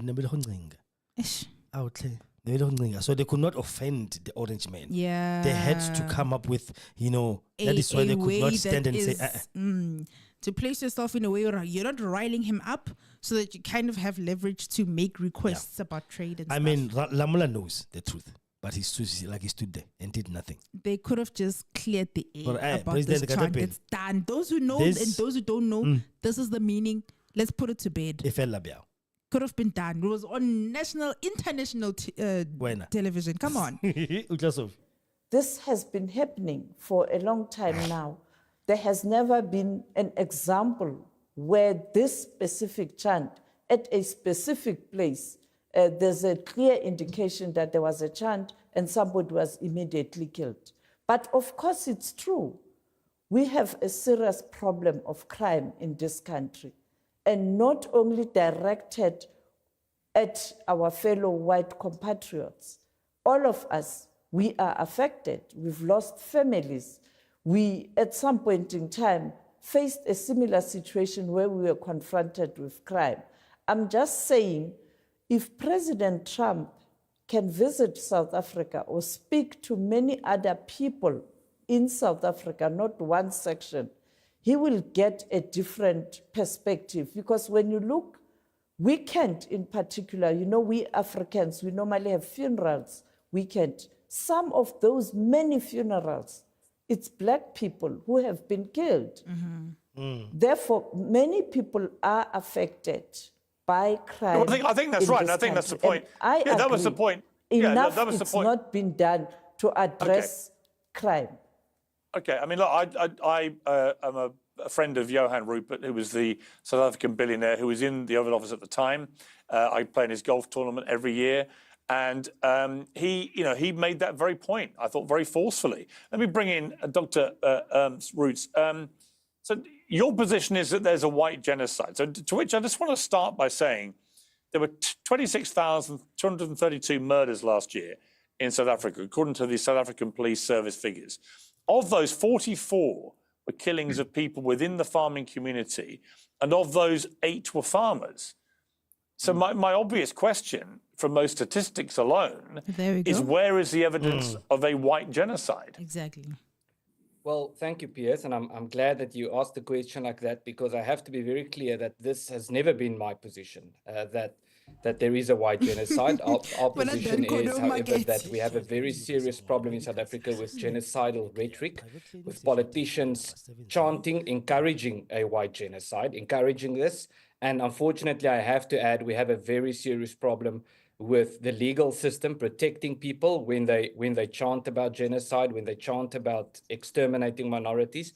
And unfortunately, I have to add, we have a very serious problem with journalists trying to defend this chant. So it is a serious problem. And there are other crime phenomena as well in South Africa. But what makes the farm attacks particularly unique is a variety of factors. One, that it's happening in disproportionate numbers, because you have to consider the size of the group within context. Secondly, the very, very unique levels, extreme levels of brutality that affect these farmers. And then what also makes this a very unique crime phenomenon is it's the only crime phenomenon that I can think of in the South African context that is actively romanticized and encouraged by politicians, and with regard to which the romanticization thereof is protected by the justice system and defended by journalists.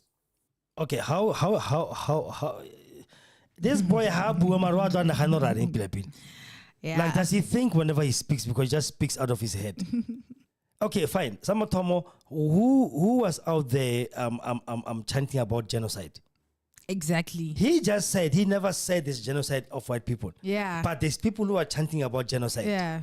He's contradicting himself. Oh, aye. People are just like nairang on this panel, and it was very shocking for him to openly admit there's no genocide when it's been his stance all along. Yeah, now how I'll come Mona le Taka Carlson. I've got the video that I was actually debunking.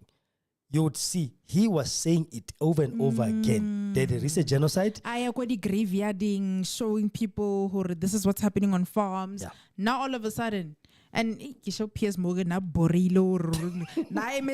No, it is happening. Who like what a debate amongst them? Yeah. Nothing. It was cleared. We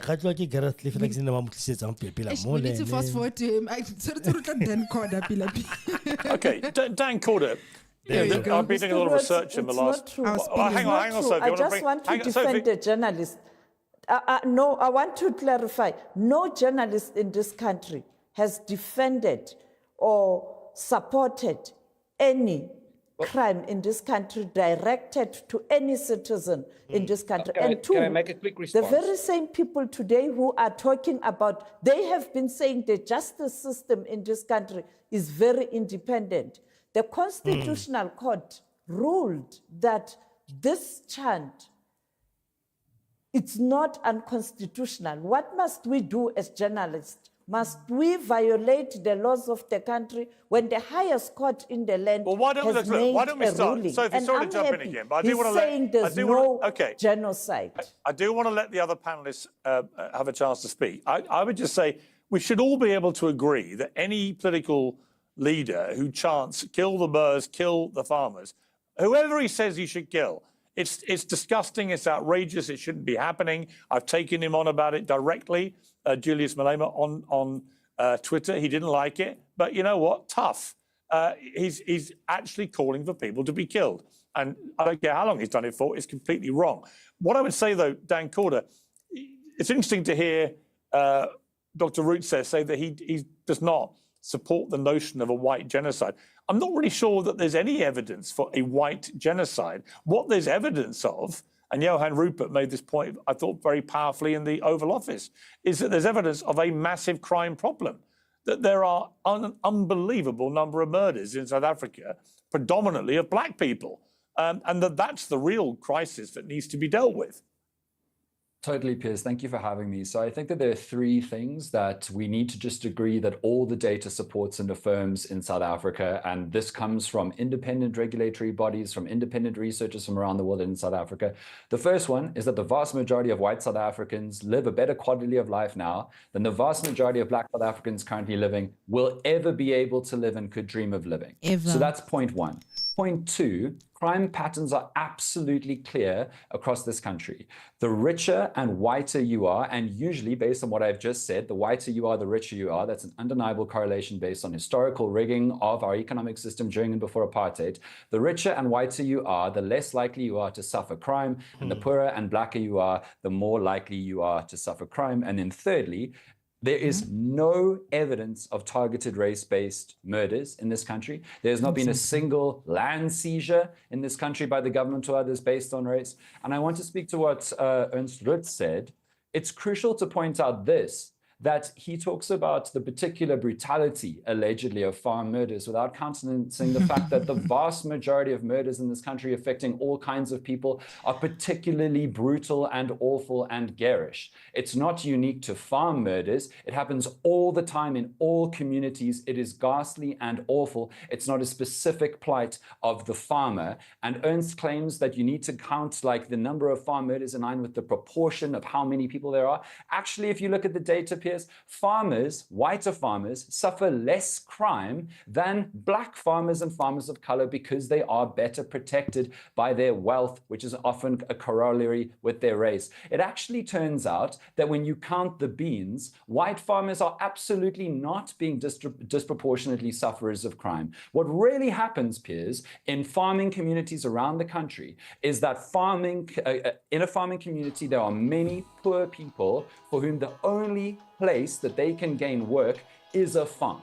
And the only source of wealth in that area is the farm. And so crime out of necessity to try and steal something to gain wealth, while very regrettable, It makes sense that it happens. It makes sense that it targets the source of wealth, the source of income, and the source of value. That happens all across the country. And there were crime stats that came out, if I can just finish, Piers, because crime stats came out 3 days ago that are super relevant to this. So and thank you for the crime stats that you spoke about earlier.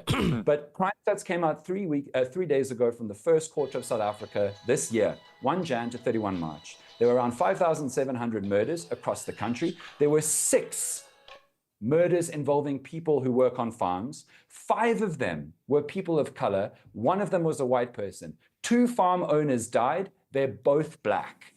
3 of the farm laborers who died were black, and the 1 white person was a farm dweller. So we are not here to allow the spin of data to make it sound like it is worse to be a white farmer than any other group in this country, because it is simply not true. And SAPS, the South African Police Force, was questioned earlier this year because there were allegations of undercounting farm murders. SAPS went through all of those complaints and found that only 1 of the names of a person who was allegedly murdered in the last year who was involved in a farm had already been counted in the previous quarter of the statistics. The actual group of people who are undercounted in terms of how much they suffer crime are impoverished people and black people, because those are the stories that don't end up with the police and don't end up with the media. So let me ask you this question, which is why has Donald Trump been lent on, do you think, by so many people, possibly, we assume, including Elon Musk, who's obviously is South African himself. What do you think is going on here to make Donald Trump, President of the United States, take on the South African president in the way that he did? The vast majority of Donald Trump's political project is that America is under assault, and by that he means white America. And he is completely anti any immigration or any flowing in of people from other parts in the world, whether legal or otherwise, whether it be a student at a university or somebody jumping the border to try and find out. Well, to be fair, he's not specific. Hang on. Yes, let me finish. He hasn't. Hang on one second. No, I can't let you say something without challenging it if I think it's wrong. When you say that he's predominantly aiming this for the white population of America, what has he said that's ever? What's he ever said that suggests that? I've never heard him say, "I want to protect the white people in America." He said, "I want to protect Americans of all kinds, white, black, whatever." You might think that he's never said it. Yeah, but Piers, come on, a wink and a nudge is as good as a communication. Let's be real about this. I don't agree. No, I think it's lazy. I think it's lazy to do that. No, you haven't even let me finish, though, and this show is called... Yeah, because you made a statement about Trump I don't think is true. Okay, so I haven't even finished about why he's obsessing with this. Let me finish my idea, and then you can critique it as much as you like. It is your show. Okay, so Donald Trump largely goes after immigrants, and he criticizes the immigrants who are of color from countries in the world that he calls S-hole countries. I don't know if we can swear on this show, but that was a quote about most African countries. We're uncensored. Right? Say what you like. Shithole countries. Okay, so but that's a quote from the American president. So what is different about the South African white farmer plight versus all the other refugee programs that he's cancelled, including 10,000 applications that are live and would have reached the fruition of like Afghani people who helped the Americans in Afghanistan getting safe haven in America, is the fact that these are white refugees. There are no white refugees being denied passage from any other country in the world. This fits the narrative that Trump really loves, that there are white people under attack, that the identity of white America is under attack, that they're going to be washed away, the great replacement theory. In my opinion, Piers, and you're welcome to disagree with me, you can see that everyone who Trump dislikes is either a person of color or a white person who disagrees with them. Those are the only 2 categories. And for him, under Elon Musk... that is complete, I'm sorry, that is complete and utter nonsense. Give me another example then. Why he said Keir Starmer, the British Prime Minister, should be in jail. Last time I checked, Keir Starmer's white. It's ridiculous. He attacks white people all the time. I said 2 categories. I said so. Piers, how white person who disagrees with him. Exactly. And you know what? I was about to say, please let's pause, because there's a moment where he's going to say, well, I am also Trump, but I don't see him throwing me into prison or whatever. They get best along. Friends. They are friends, like friends like this, and then Trump. And even if you were to deny it, he says a white person who disagrees. That's the 2 categories. Yeah. Did he understand the question, or was he trying to rile him up for the spice of the show? Exactly. So, yeah, he said, no. Did you hear that I said these are the 2 categories? Let's listen. White people who disagree with his politics or people of color. Keir Starmer disagrees with his politics. Duh. I mean, really. That is why. That is his point. Like, you're just affirming his point. You know what I mean? Trump has been bashed by the MAGA right for so long. And if Keir Starmer doesn't follow Trump's ideas about Ukraine Yes. or about Starlink, then Keir Starmer is in his crosshairs. It's as simple as that. It's always been the case. Right. I think Piers. everyone's listen. I have been in Trump's crosshairs after the last interview we did. He didn't talk to me You for 6 months. criticise him. Last time I checked, I'm white. It's fine. Did He you whacks anyone. criticize him? If you He whacks criticize anybody him, that has a go at him. Anyway, let me bring in Gareth. He's been We're waiting gonna skip patiently, this one. Yes. pulling a few faces. to I the might end. add. So I didn't know, for example, that the 7% of South Africans are white, but that they own half of the land in South Africa, which is quite an extraordinary statistic. But I've also been reading stuff in the last couple of days since the big Oval Office bust-up, that a lot of people feel that the expected retribution against the white population post-Mandela never really came in the way that people feared, and that not enough acknowledgement is made about that. What do you feel about that? You think is that true? Is that your feeling as a South African? We have an incredible story in this country, and for 30 years we've told that story internationally, and it's gained us huge credit on the international stage, which I think we deserve post 94. What hasn't happened is that our government hasn't been treated like adults by the international community since then, because we've been coddled, and the international left has used South Africa as an example for their own ends, not necessarily because it's true for us, of what a sort of open society golden utopia might be. I think that this is the first time, and I didn't enjoy watching our president humiliated in the White House. I don't think that that's good for any country's leaders to have to go through, but it certainly was a recognition that South Africa is being treated as an adult country in the international community that must account for itself.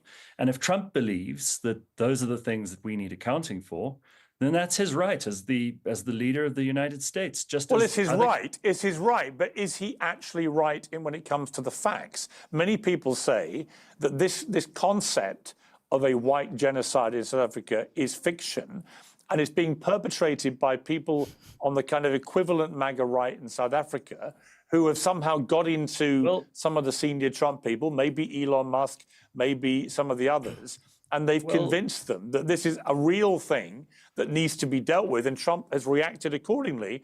And actually, it may be the catalyst for all this is based on a falsehood. Certainly, I agree with Ernst, and it seems our panel is all in agreement about the fact that we don't regard what's happening here as a genocide. I think that's something that Trump has misread in terms of the situation. What I do think is happening, there are certainly race-based laws in this country which need some addressing. There are certainly issues around economic equality, which are brought up all the time. The only equality I think that you can guarantee as a government is equality in law. And I think that that's something which requires a bit of attention. Furthermore, I also think that we do have very genuine problems, as already indicated by the other people on this panel, with crime, with violence, with a government which has made very, very bad friends internationally. And given the opportunity to make the right decision, they almost always do the opposite.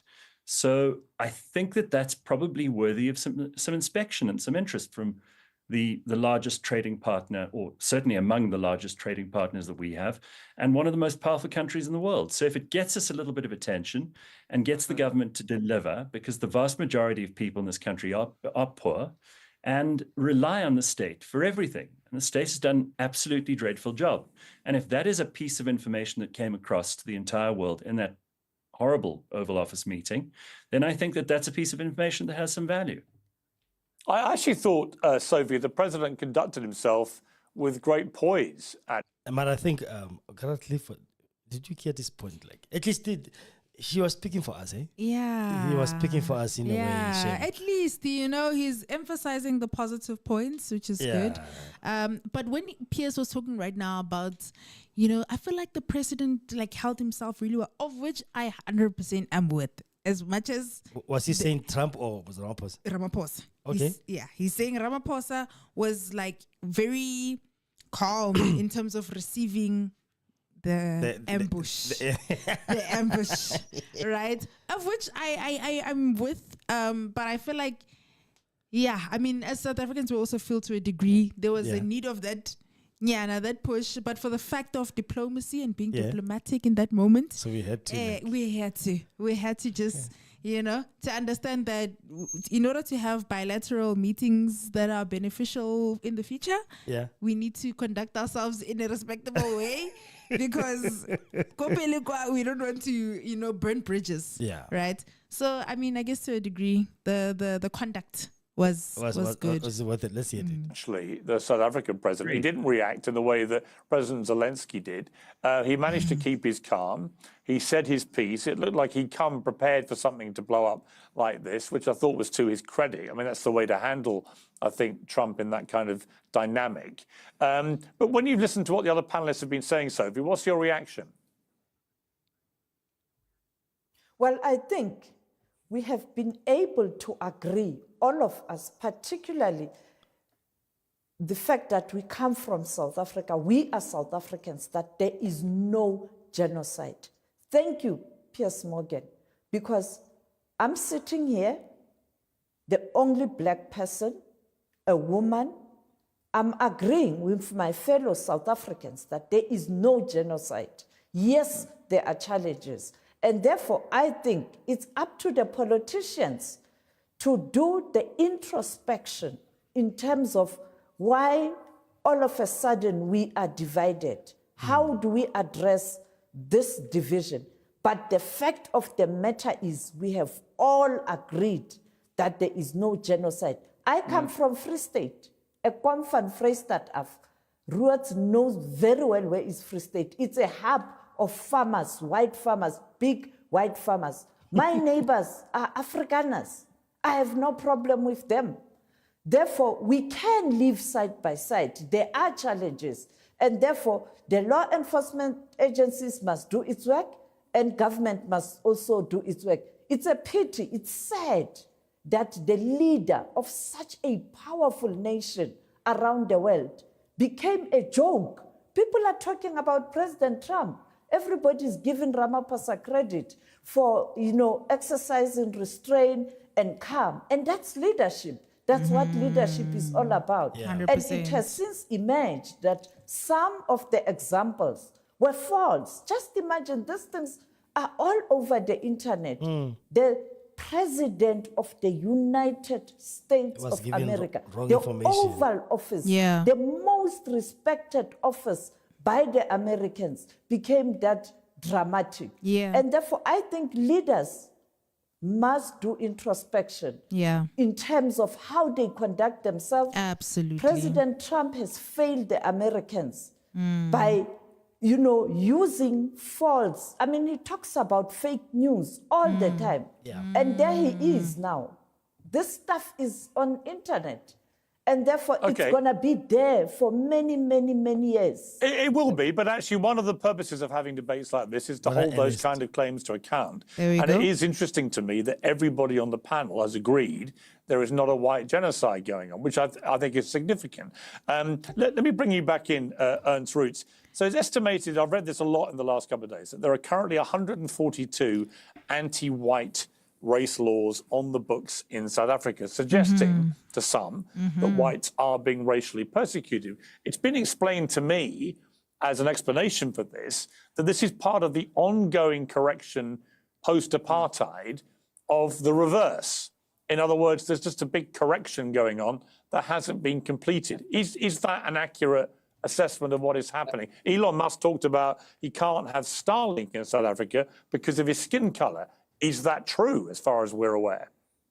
Well, let me just make a quick comment firstly in defense of President Trump. The comment that was made by Sophie that he was spreading false news, I think is malicious. It is true that on one of the articles, there was a picture of an incident in the Congo, but the article was about the crisis in Africa with particular references to the crisis in South Africa. That's a lie. That is a lie. That picture was not about Africa, it was about the Congo. All right? Those white people wearing suits, hazard suits, they were unearthing graves of women that were raped and killed and buried in shallow grave by the prisoners who escaped from a prison in the Congo. It was not about Africa. Why are you defending Trump? Exactly. I was about to say, this guy defends a foreign president than his own. Unlike Wow. your own country. Wow. Well, nobody can. Not all of them. Oh. Yeah. No, just because if we have these type of people at the forefront, it doesn't mean. Come on. Like they were. Ernest thought he was saying something very powerful. Like you must look at him. The way he was trying to say the person who like, something powerful is gonna be done correct. Wrapping it up powerfully. Listen to this. So the fact that there's also a reference to the Congo in that article doesn't mean that he was spreading false news by pretending that Congo is South Africa. I don't think that. Actually, he was.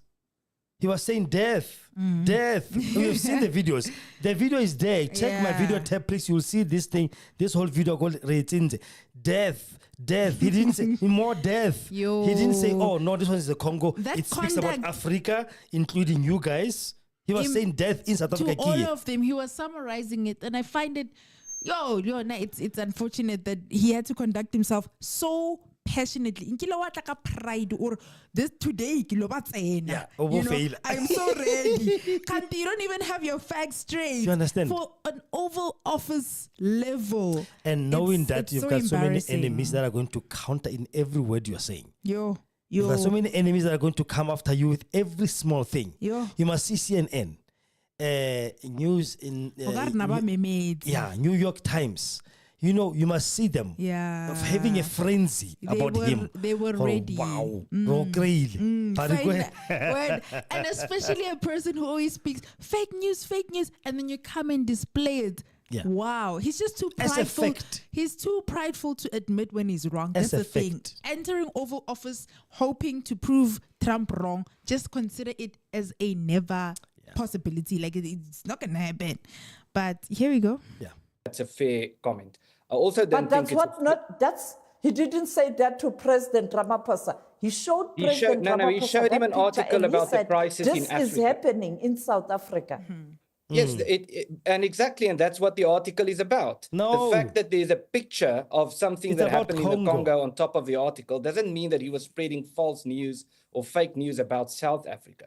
I think what is also not true. You don't do that. That's misleading. That's misleading because for a lay person, when you see that picture, you think it's happening in South Africa. No, it's an article about the crisis in Africa with reference to the Congo and. No, the crisis happening in Congo, not Africa. He must stop playing this one. And also, whatever he's saying, Trump should have said. Yes. So this one is not you. Yeah. It's Africa, the whole of the continent. Oh yeah, just note this one is a reference to. It's misleading. I mean, really, the guy is defending Trump. Don't forget. Remember, Ernest went to the US and spoke to Kalseni, the powerful voices next to Trump. Yeah. So he's trying to impress them. If he changes his mind more, yeah, you must see him go Twitter. He's everywhere. Speaking the Hungarian, where's he be? Very opinionated. What is misleading, though, with all due respect, is earlier you mentioned that there's never been a single example of a person who has been murdered as a result of the Kill the Boer chant. That's false. You can look it up yourself. There have been people who have testified under oath that they have committed farm murders and that they have been influenced by the chanting of Kill the Boer, Kill the Farmer. It's on record. Have they been sentenced? Which court? Which case? Tutuka Chueni testified that when he spoke at the Truth and Reconciliation Commission after murdering a farmer called Godfrey Ewer. Okay, but let me ask you. All right, but hang on. I'm talking now. Post 1994. No, you're talking never. You said there's never been such an example. I'm giving you one. I can give you more. Would you like more examples? Yes. You're saying that has never happened, that a farmer has been murdered because of the Kill the Boer chant. Would you like me to give you more examples?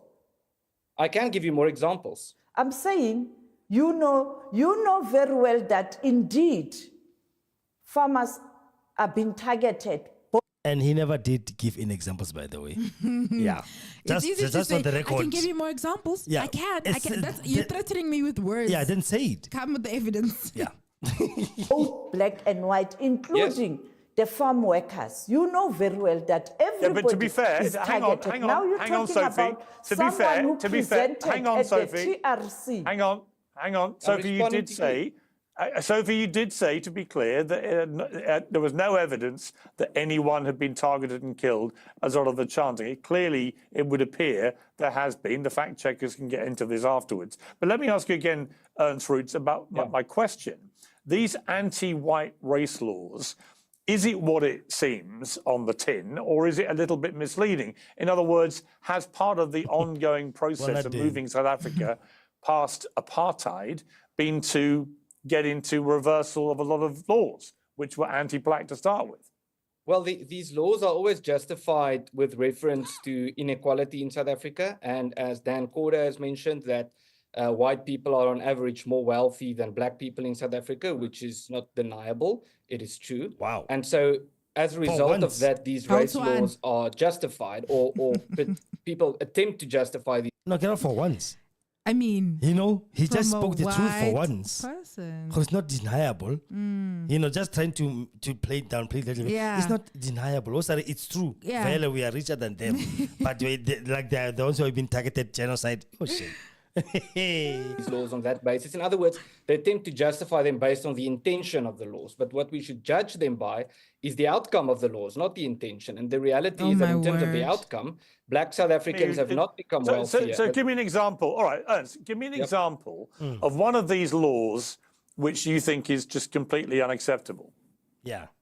Well, the fact that the Promotion of Equality and Prevention of Unfair Discrimination Act says that all spheres of society have to be racially representative.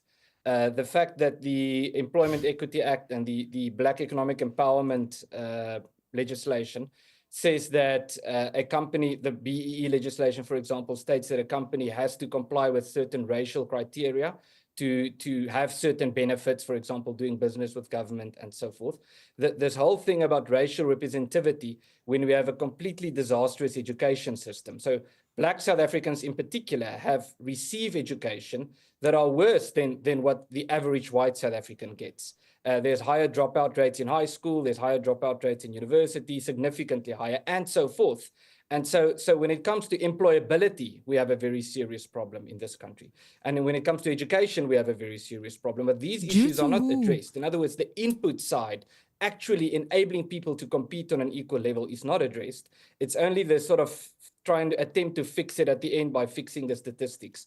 And it doesn't work. And the fact you can see that it doesn't work by the mere fact that it hasn't helped black people. It has rendered black people in South Africa dependent on the government through social grants. The fact that there are now 28 million people in South Africa living off social grants, and that number is increasing. And if you include people who work for the government, it's more than half of people in South Africa get money from the government every month. It's completely unsustainable, and these race laws are facilitating this process and not addressing it. Yo. Is that his justification? Yes. Bringing education system, bringing dropout rates, bringing a system that literally.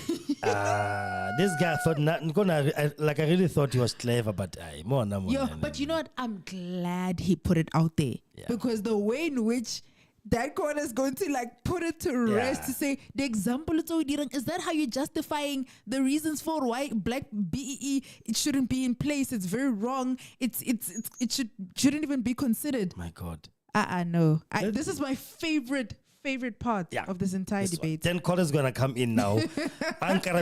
Please let me not take his words. Everything. Yes. Please listen. All right, Dan Corder, carefully. you're mocking what you've just been hearing. Why?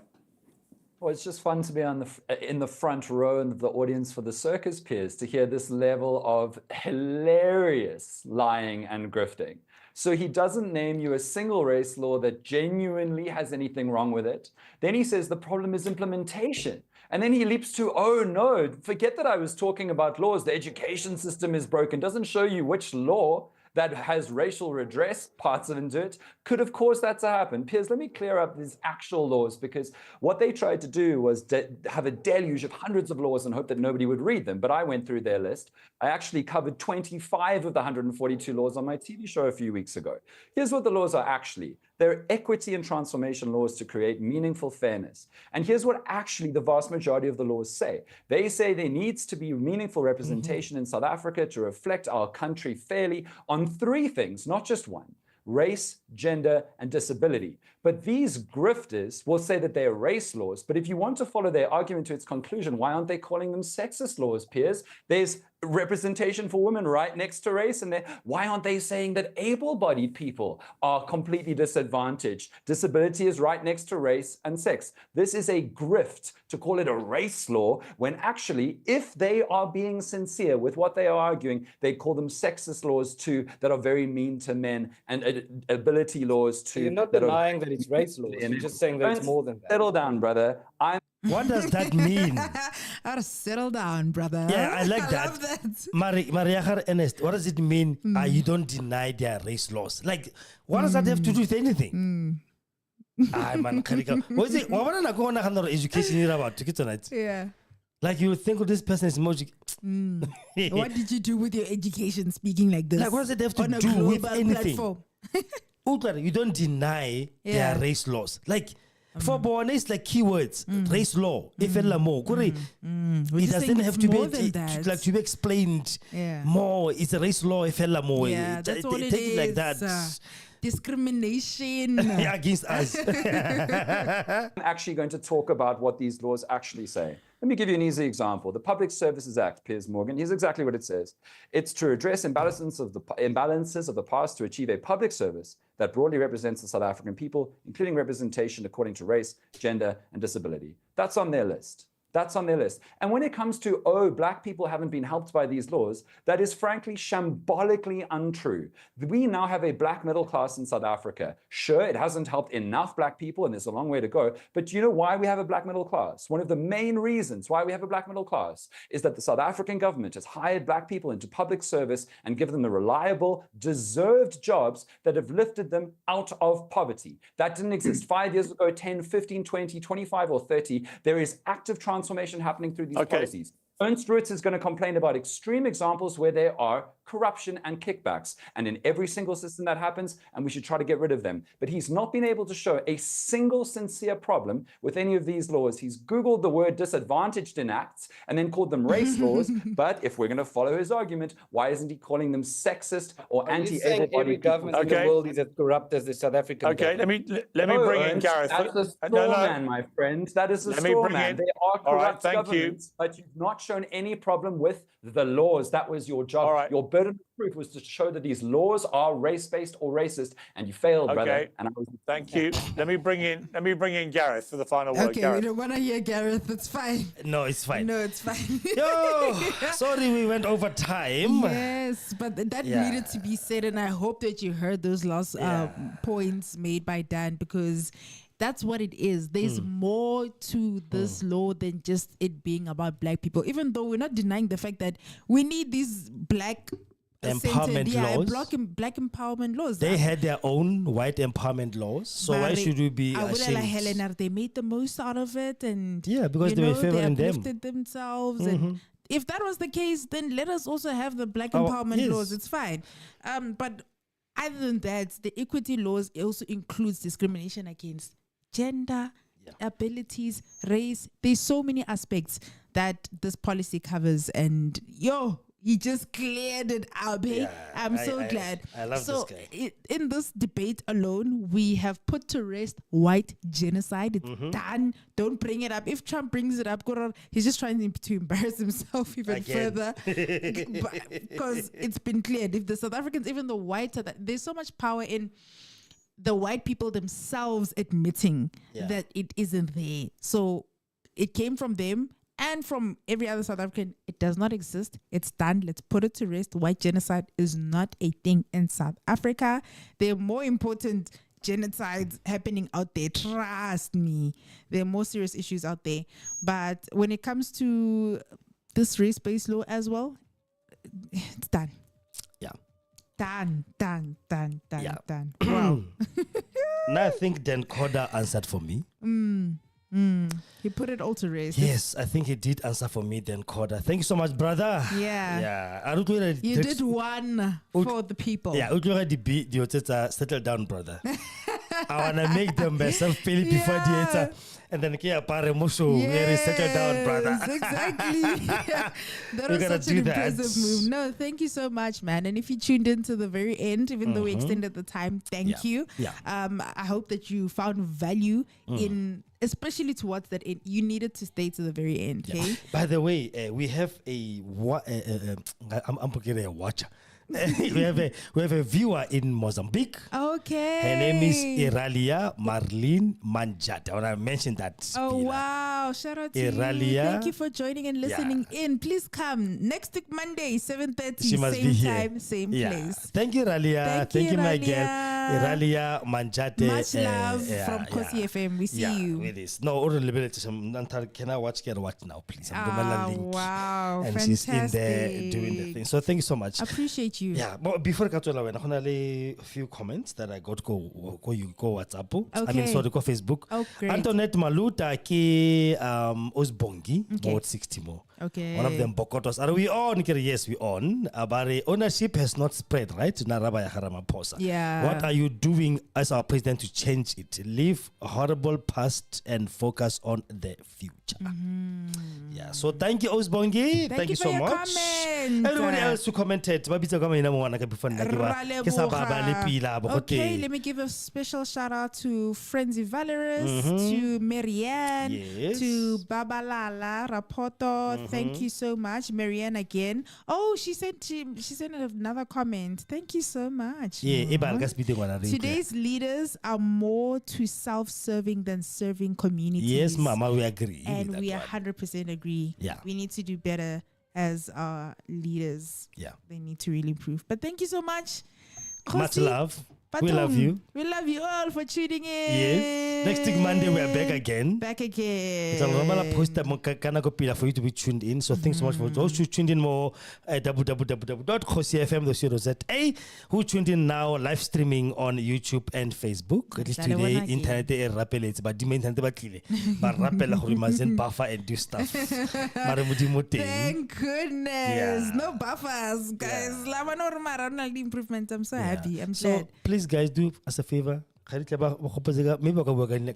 that voice area, but subscribe. Not gonna give a code or subscribe. So much. Yes. So maybe go to subscribe. Please kindly Yes. subscribe. Let me give them your like. camera. Okay. Dumelang bako gae. Yes. Kindly, please like, comment, share, subscribe, do all the things to show that you actually are tuned in and love the show. Grow our community because we love and appreciate all of your support. So please keep going. Thank you so much. Thank you. Love Have you. a lovely one. We love you so much. Bye bye. Bye.